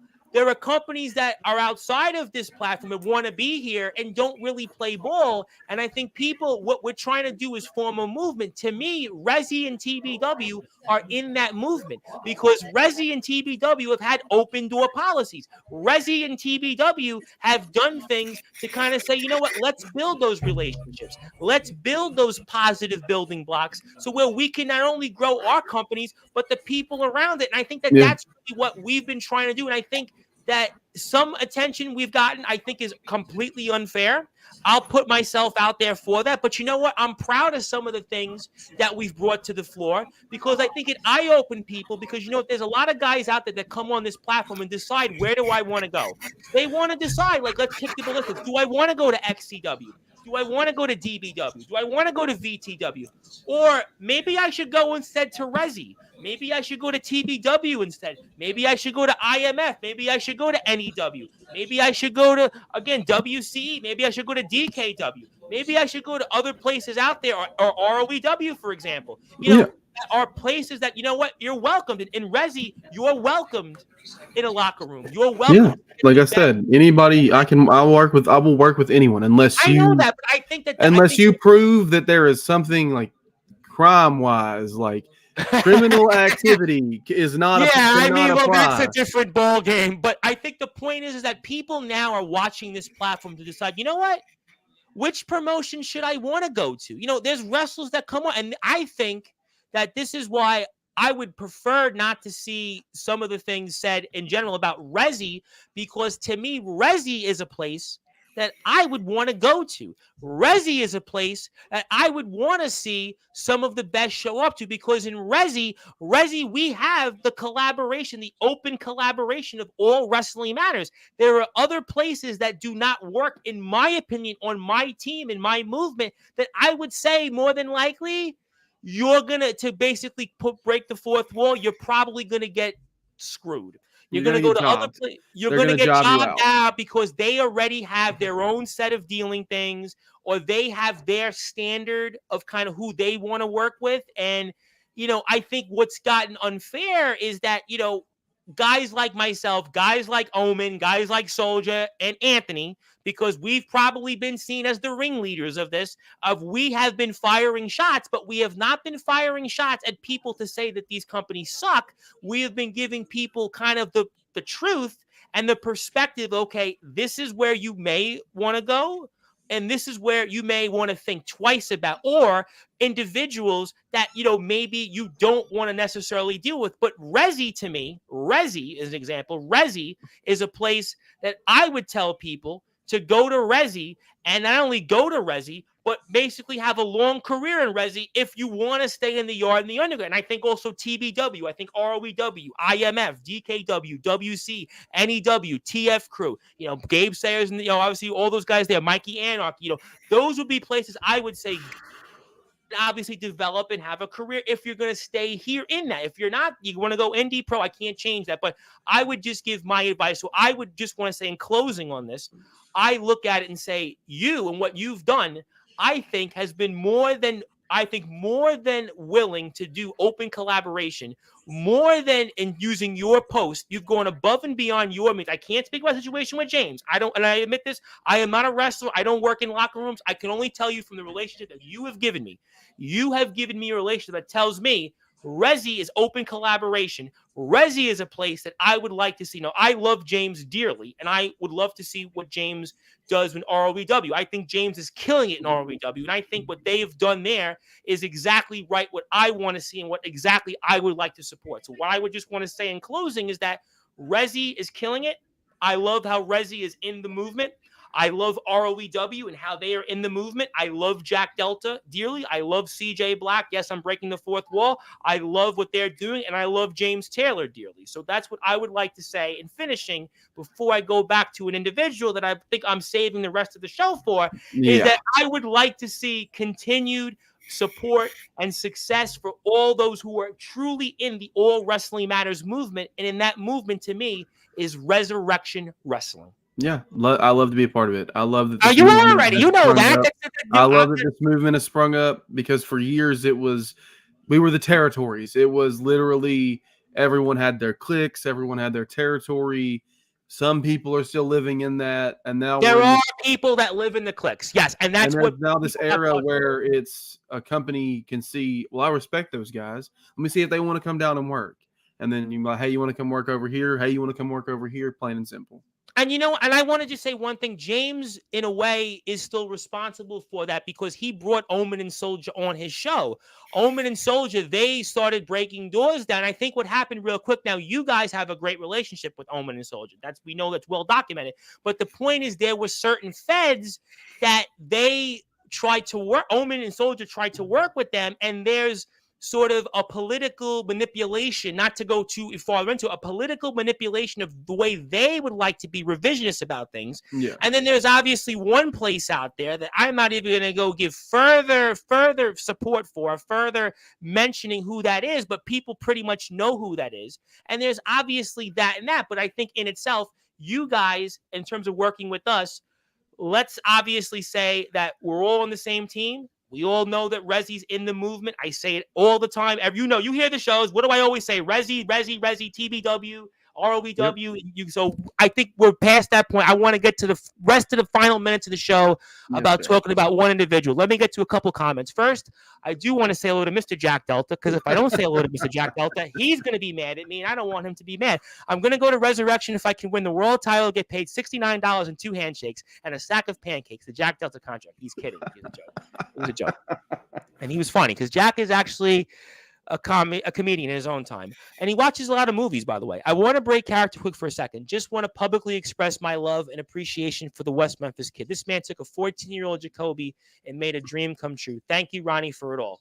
I appreciate you, Love man. that. Love Love him. Jacoby. Love that Love kid. Love that kid to death, man. You know, I gotta be honest. Jacoby's been one of my better talkers on Sportswire. He's been here twice, and he's like, I always tell him, Well, like, bro's got a mouth. Bro, I'll talk. tell you what, I think Jacoby should take over for me on Sportswire if you want. I think Jacoby would do probably do a Jacoby host special. Jacoby interviews Tom Bryce. I think that'd be awesome. Jacoby maybe Tom stay Bryce. tuned. You know what? If I get to 1,000 subscribers, I'm supposedly getting an NEW Underground Wrestling tattoo, and I get to 1,000 subscribers, we'll do a special show. Maybe Jacoby will join us. Yeah. He's ready. We're ready for it. Definitely ready for it.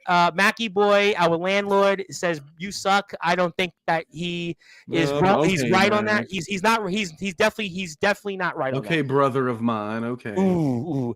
Mac 10 for president in 2024. Boy, that's boy, that's interesting, man. Jacoby went from you loving and saying you for Mac for president.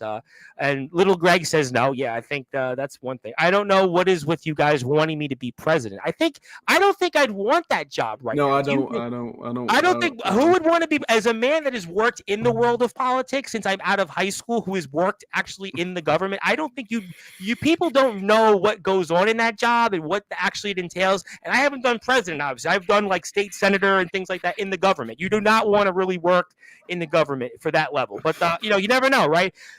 Fine, Mac 10 for president. You'd be one hell of a president. Okay, you know what? It's time to spend the rest of the show and the remaining time about finally going back to this individual here, who you obviously have, I'm sure, been hoping to forget about for a long time. Anthony Steele. The real deal, Anthony Steele, the most controversial figure in backyard and wrestling history. And in fact, Ronnie, unfortunately for your sake, I am going to bring up some of that footage that you might unfortunately would like to forget about. And that is with your match that was hopefully going to get you another crack at that Resurrection Wrestling World Heavyweight Championship at Saturday Night Riot, and we're about to see it all unfold here in that you have this match. It looks like you're about to go right where you had him in Dustin Alexander, and then all of a sudden, this individual who, I mean, it had been a long time since we've seen him in Resi or anywhere in the state of Tennessee, and that is Anthony Steele, the real deal. And Ronnie, I mean, what happened? He got me. He played me like a fiddle, and he set Dustin Alexander perfectly up to beat me. But that's going to be the bigger news ticket item out of that episode of Elevation is that Anthony Steele screwed Ronnie Brady. But if we look later in the night in that main event with I'm going to go back to that. I know exactly what you're talking about. It's a matter of fact. I stood on business. I stood on business and showed him exactly what he was up for. He wanted Ronnie Brady. He's damn sure going to get Ronnie Brady. And at Saturday Night Riot, I'm going to beat his ass. I'm going to take him down in that ring, and I'm going to hold him down for the 3 count. And I'm going to beat him, and then we'll see if he thinks he got what he's got. If he's got Ronnie Brady's number is what he thinks he's got, but he doesn't have Ronnie Brady's number. No one has Ronnie Brady's number. So let me ask you, though, the burning question. Anthony Steele is here all the time on Sportswire. At this point, he's kind of almost like my wingman in a way. So I think when he comes on, it's almost like the bat signal comes on. Yeah. But Anthony Steele, does he work in Resurrection Wrestling now? And why is he here? Why do you think that Anthony Steele is here? I mean, apparently he's been offered a deal to work for Resurrection. I don't know why he's here. I guess to stroke his own ego, I guess. To finish the story, like, people talk about finishing stories all the time and never finish them. But maybe he's trying to cross off some bucket list items before he retires. I don't know. Like, this guy, he just something about him. Something about him has always grated my nerves the wrong way, man. This guy, he has no respect for anybody or what we've built. He thinks that he knows everything. He thinks I'm the greatest. No, you're not. You're not the greatest. I've wrestled far better than you, and and I've out wrestled just about everyone that I've worked with. So we'll go, and Saturday Night Riot will come, and we'll see what happens. We'll see if he can beat me. If when the chips are down, if he can really beat Ronnie Brady, because like this, the tagline, the Forsaken one, the WMK, it isn't just it's not just a character. So it's not just a name. This is Ronnie Brady.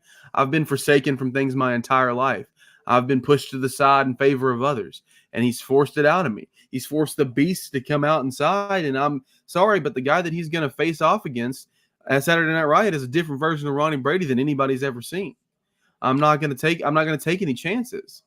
It's going to be me or him at the end of the night. One of us is going to have our arm raised. Let me ask you this question. I don't know if anybody has ever asked this question specifically about Anthony Steele. As a matter of fact, I'm extremely confident about what I'm about to ask. And we see you here pull up and return the favor toward Anthony Steele. And do you think that Anthony Steele is all hype and he's overrated in the backyard and the underground? Is that a fair question for me to ask? That's a fair question. And, honestly, he's got talent. He's got talent.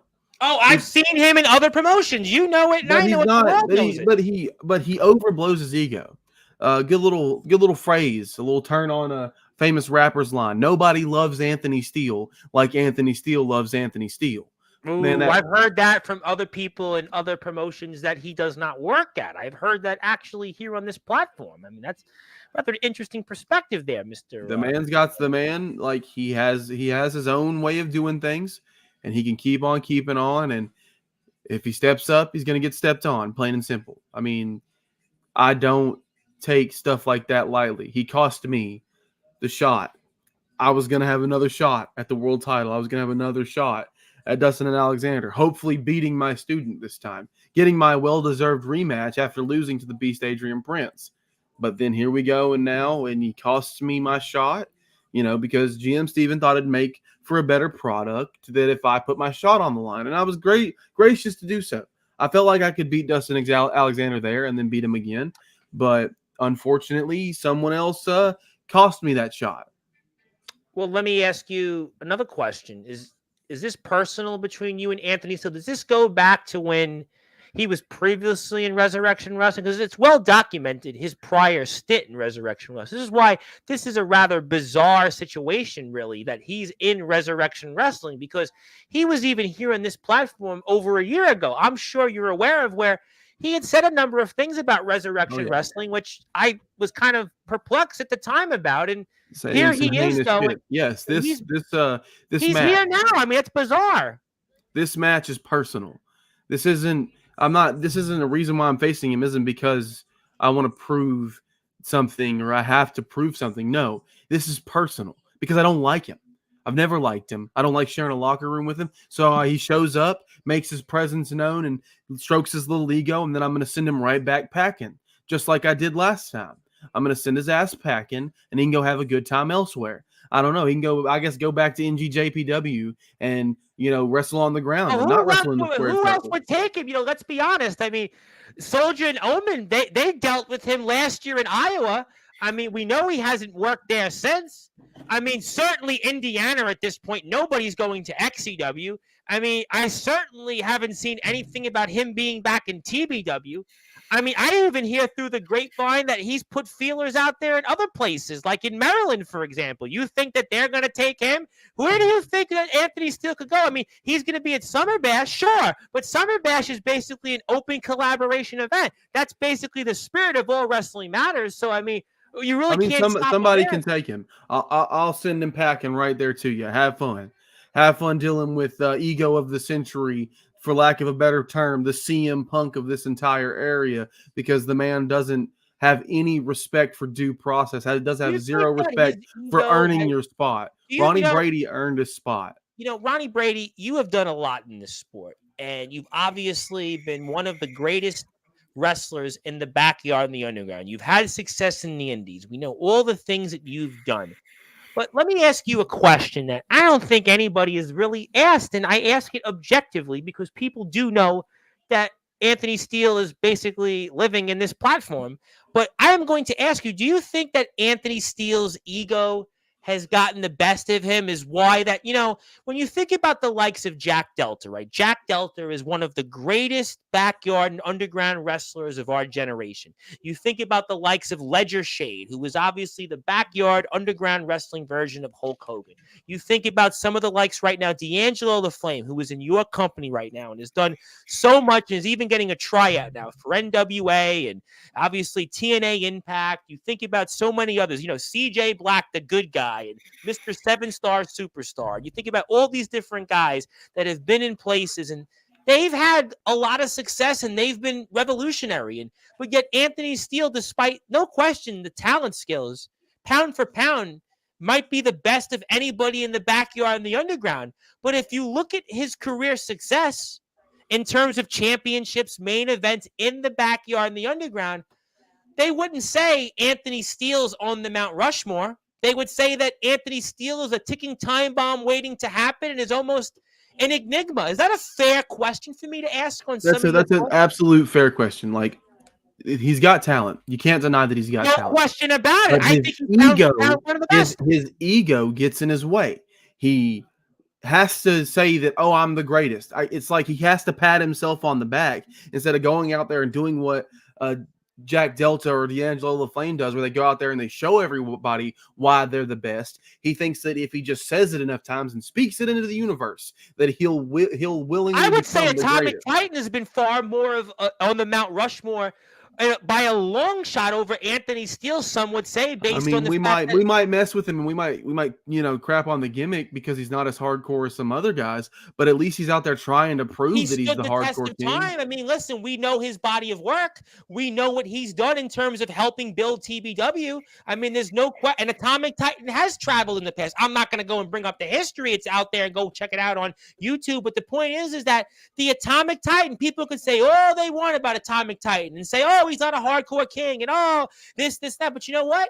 He's been in main event after main event, and he's been a draw outside of TBW. But Anthony Steele, despite relatively being in the yard of the underground a very long time, as a matter of fact, over 6 years, 7 years, in terms of peers of his that have been in the yard the same time, like, for example, Jack Delta, like, for example, Atomic Titan. And I'll say it again, D'Angelo LaFlame in 9 months has maybe done more than Anthony Steele in his career in the yard and the underground. I mean, is that maybe fair questions or maybe fair statements to make? It's 100% fair. The man needs to humble himself. You can get nowhere in this business by stroking your own ego. I mean, like, you reference Ledger Shade being the Hulk Hogan of this industry, and that is a perfect comparison because he playing that I'm the champ card, I should have the decision maker card. Like, you have to be humble in this business because you have to earn your keep. You don't get handed things. You don't get handed titles. You don't get to decide when you get to be world champion. You don't get to decide when you get to do this or when you get to do that. You have to earn it. Earn the spot. Prove me wrong, Anthony. Come to Saturday Night Riot and let's put on a hell of a match and beat me fair and square. And then I'll shake your hand and I'll tell you that all is well. But if you can't beat me, you can't beat me. Plain and simple. Blow you a kiss. There you go. Have a good time. I'll send you packing, or we can keep fighting and I'll beat you down every time. Okay, before I get to comments, from your vantage point, what is the over/under that you think that Anthony Steele lasts in Resurrection Wrestling? I don't know, man. Like, if it was my bet, I'd say not great odds, but you never know. Professional wrestling is this. Never say never. This man could be here for 5 years. This man could be here for the rest of his career. This man could use us as a stepping stone to the next big thing. And my only thing is that he just needs to humble himself. He needs to be a little more humble. You know what, Ronnie? I obviously get a lot of comments right now from people. Jacoby says this, that at Saturday Night Riot, Anthony Steele is going to claim more that back head on straight. Maybe next time you'll think twice before trying to lay a finger on the real deal. Mackie Boy, of course, says, but yet that is what you do. Isn't that the kettle calling the pot black? I mean, after we saw the footage, you had an object to take out Dustin Alexander, and this guy, it doesn't work here. Absolutely. I mean, he saved Dustin Alexander's chance. I mean, the ref was down, and I decided to take advantage. There's no reason not to try to take advantage in a match. If we're about there and I want to give myself that little bit extra to get the win, there's no reason not to. The ref was down. He couldn't have seen me use that. Heck, I could have Eddie, for all they all know, I could have waited till Dustin Alexander got up, hit it on the ring, and then bounced myself down like Eddie Guerrero and got the whole match. It's been a tough last few months for you, Ronnie Brady. It's been a tough past few months. You dealt with a lot of adversity. The results, the win-loss record have not been what it has been. You've had obviously the greatest win-loss record of anybody in Resi history in terms of what you've done. 21 plus wins. I mean, it speaks volumes. But right now, is the likes of Anthony Steele in your head mentally? I mean, he's there. He wants to talk all day. So if I have to hear about it, I mean, yeah, he's there. He's in my head every day. Well, you know what? Actually, since we're actually about to ask you a final question or two, apparently, before I was going to ask you one more question on Anthony Steele, apparently Anthony Steele has decided that since, in his words, you're on his platform, you're on his show, that he's decided right now that he wants to address some of the things you have said and some of the things. Are you sure you want this though, Ronnie? Because a lot of guys say they want to be on the platform with Anthony Steele, but we've seen the results. I mean, Anthony Steele goes on. He buries guys on this platform. Are you sure? You sure you want to let him try to bury me because I'll dig myself right out of that grave. We saw what happened to Silverwolf. We saw what happened to C2K. I mean, there are guys in other promotions that could not deal with his smoke right now. I mean, when he cooks, he cooks. Are you sure, Ronnie? Because I have a lot of respect. To quote the Street Profits, I want all the smoke. I'm not worried about smoke. He can blow smoke out of his ass. I think before we move on, he's decided that it's time. It's on his show after all, and we're in his segment in prime time.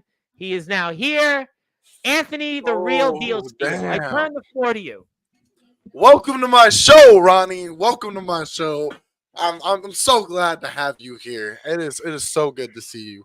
But I've been listening to what you're saying, and of course, your good guy complex is getting over on you, so you can mask the real Ronnie Brady. See, no, what really happened is exactly what everyone's saying. Is you had a crowbar. You were going to cheat your way to a world championship like you've done in the past, like you've done your entire fucking career.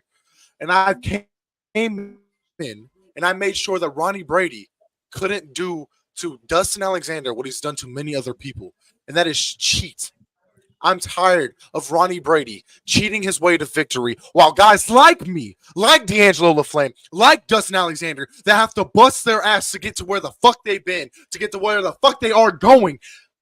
And we get to have to be set in second place to a guy like Ronnie Brady who cheats. You're not Eddie Guerrero. You're not good at it. And I put a stop to Ronnie Brady. And that's what's going to happen at Saturday Night Riot, is I'm going to then again put a stop to Ronnie Brady. Because Ronnie Brady, as I've said before on this platform, I'll say it again, the only way you're going to beat me is if you cheat.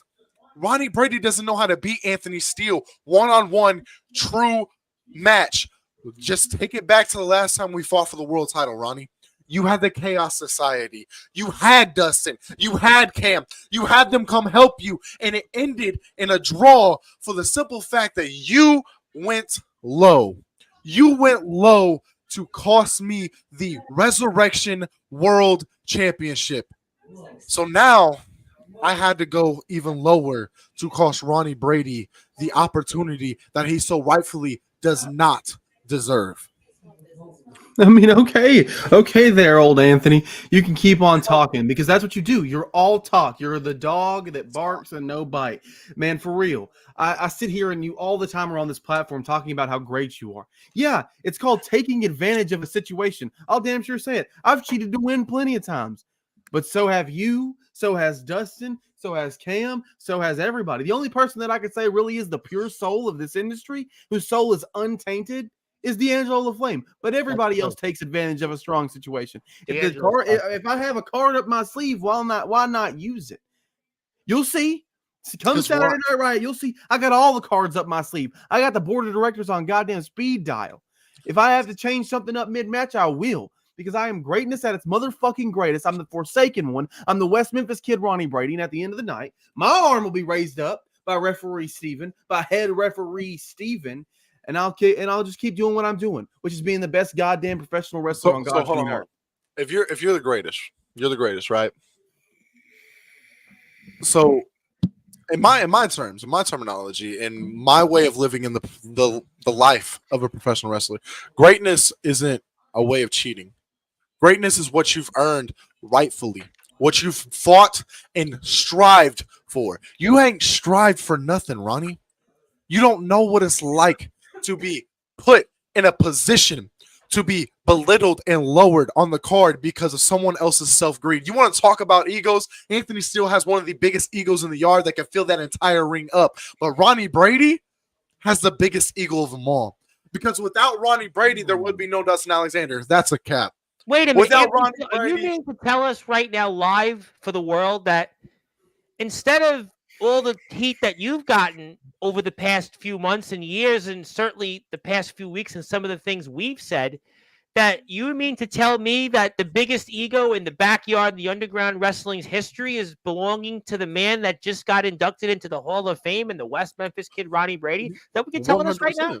100%. And, Tell us and why. the reason why is because you claim you've made all these guys.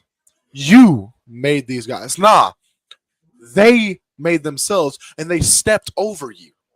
They made sure that Ronnie Brady couldn't do the same thing that he's done to many other people. Just like I said.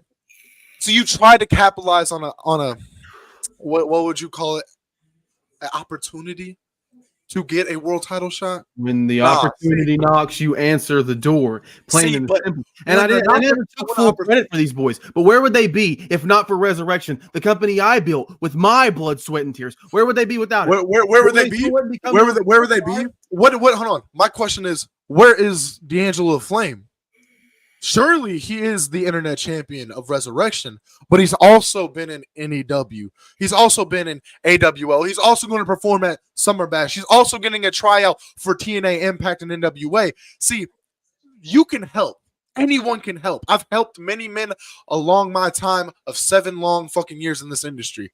I can help as much as I can. But the one thing that I live by that my dad taught me is you can lead a horse to water, but you can't make them drink. And they drank. You led them. You gave them the tools, but they utilized them. And that's what I'm going to do at Saturday Night Riot. I'm going to utilize every tool that I've learned for 7 long years of me traveling on the indies, getting every opportunity that Anthony Steele can, busting his ass, grinding to be one of the greatest professional wrestlers of all time, something that Ronnie Brady will never understand, while you sit there at the end of the night looking like a coward, a pussy, and a defeated man by the hands of Anthony fucking Steele. Wait a minute, Anthony Steele, did you just say, you said something interesting there. You talked about your journey in the 7 years, but you also talked about the West Memphis Kid, Ronnie Brady's. Do you mean to tell me, based on what you're implying, is that the West Memphis Kid, Ronnie Brady, failed as a professional wrestler? Is that what you mean to tell me right now? I'm saying you hit your peak a long time ago, and your peak fucking crashed. Is he past his prime? Yeah. Ronnie Brady's been past his time. What are you talking about? I haven't peaked yet, and I'm not going to stop until I do. Here's the thing, man, is you don't understand. Once you're in the business for as long as someone like me, 14 years in this business, then you'll learn that you got to take advantage of the tricks. Let's see. I've been doing this 14 years, and I've never been injured. I mean, they're plain and simple. I've never gotten hurt. I've never hurt anyone. You like to use that as one of your calling cards. I'm Anthony Steele, and I've never hurt anybody in this business ever. Cool. And neither have I. I haven't hurt anyone. I've never been injured. I've never been out on injury.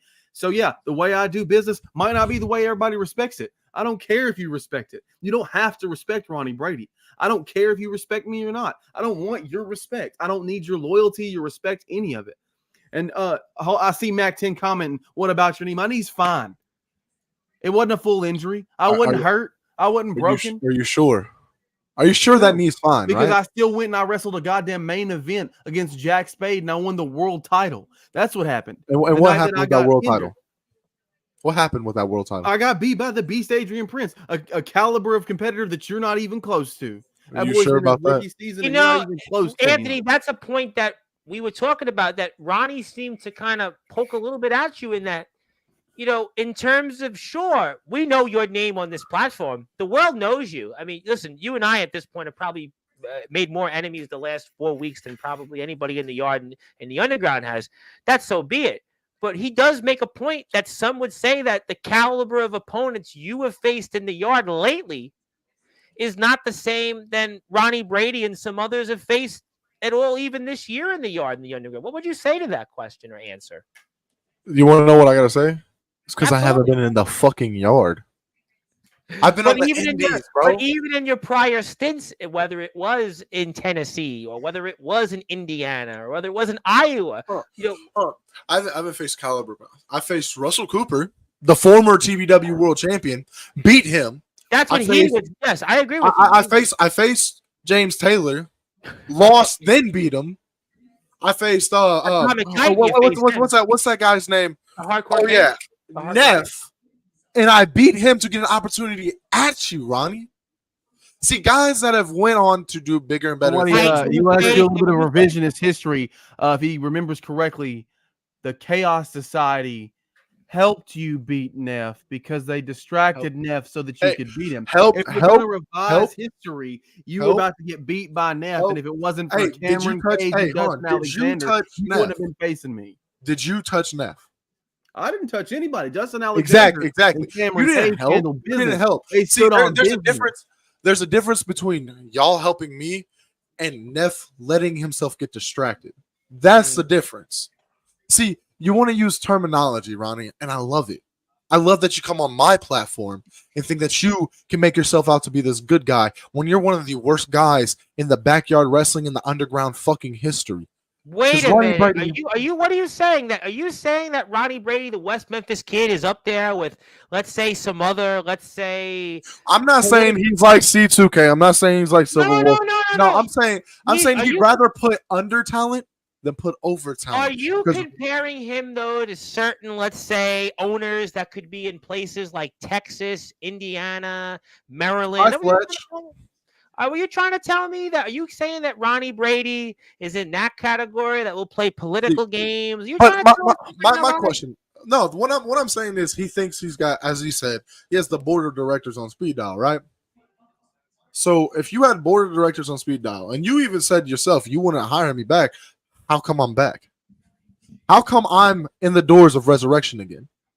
If you have that much pull that you could do what you want when you want to whoever you want, how come you couldn't block Anthony Steele from coming back? I have been wondering that the whole night, Ronnie. I had asked you that question. I mean, it seems like Anthony Steele being back, I mean, this is like hell frozen over. You know, it was one thing last night when we found out and talked about James Taylor and his situation, but even the fact that James Taylor and Jack Delta are in the same locker room and James Taylor is Jack Delta's boss, but Anthony Steele in Resurrection Wrestling, I mean, this might be even more of a shock than when CM Punk came back to WWE last year. I mean, this was like, if you would have asked me, I would have said there's no way this could have happened unless somebody jumped off a bridge and who got replaced as owner. Who knows?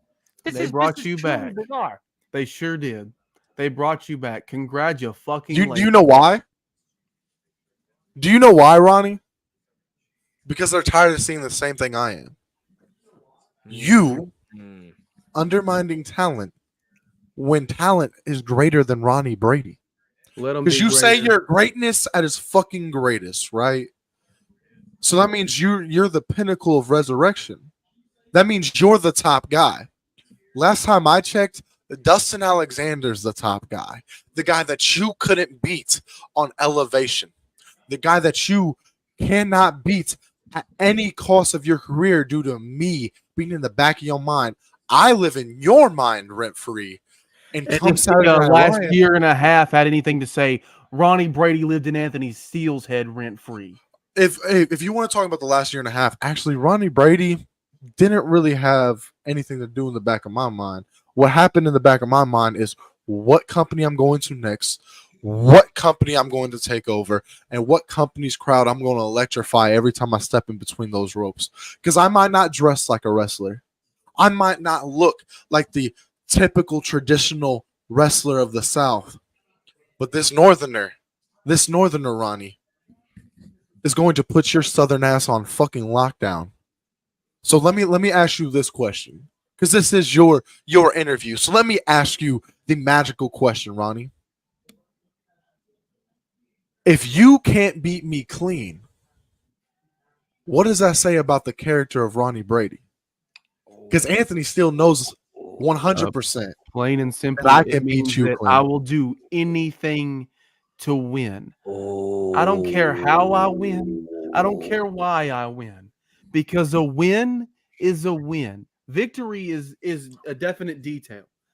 Because I am going to win. Plain and simple, you can talk all you want. When people see it, they'll know that, yeah, I might pull some cards out of my sleeve. Big deal.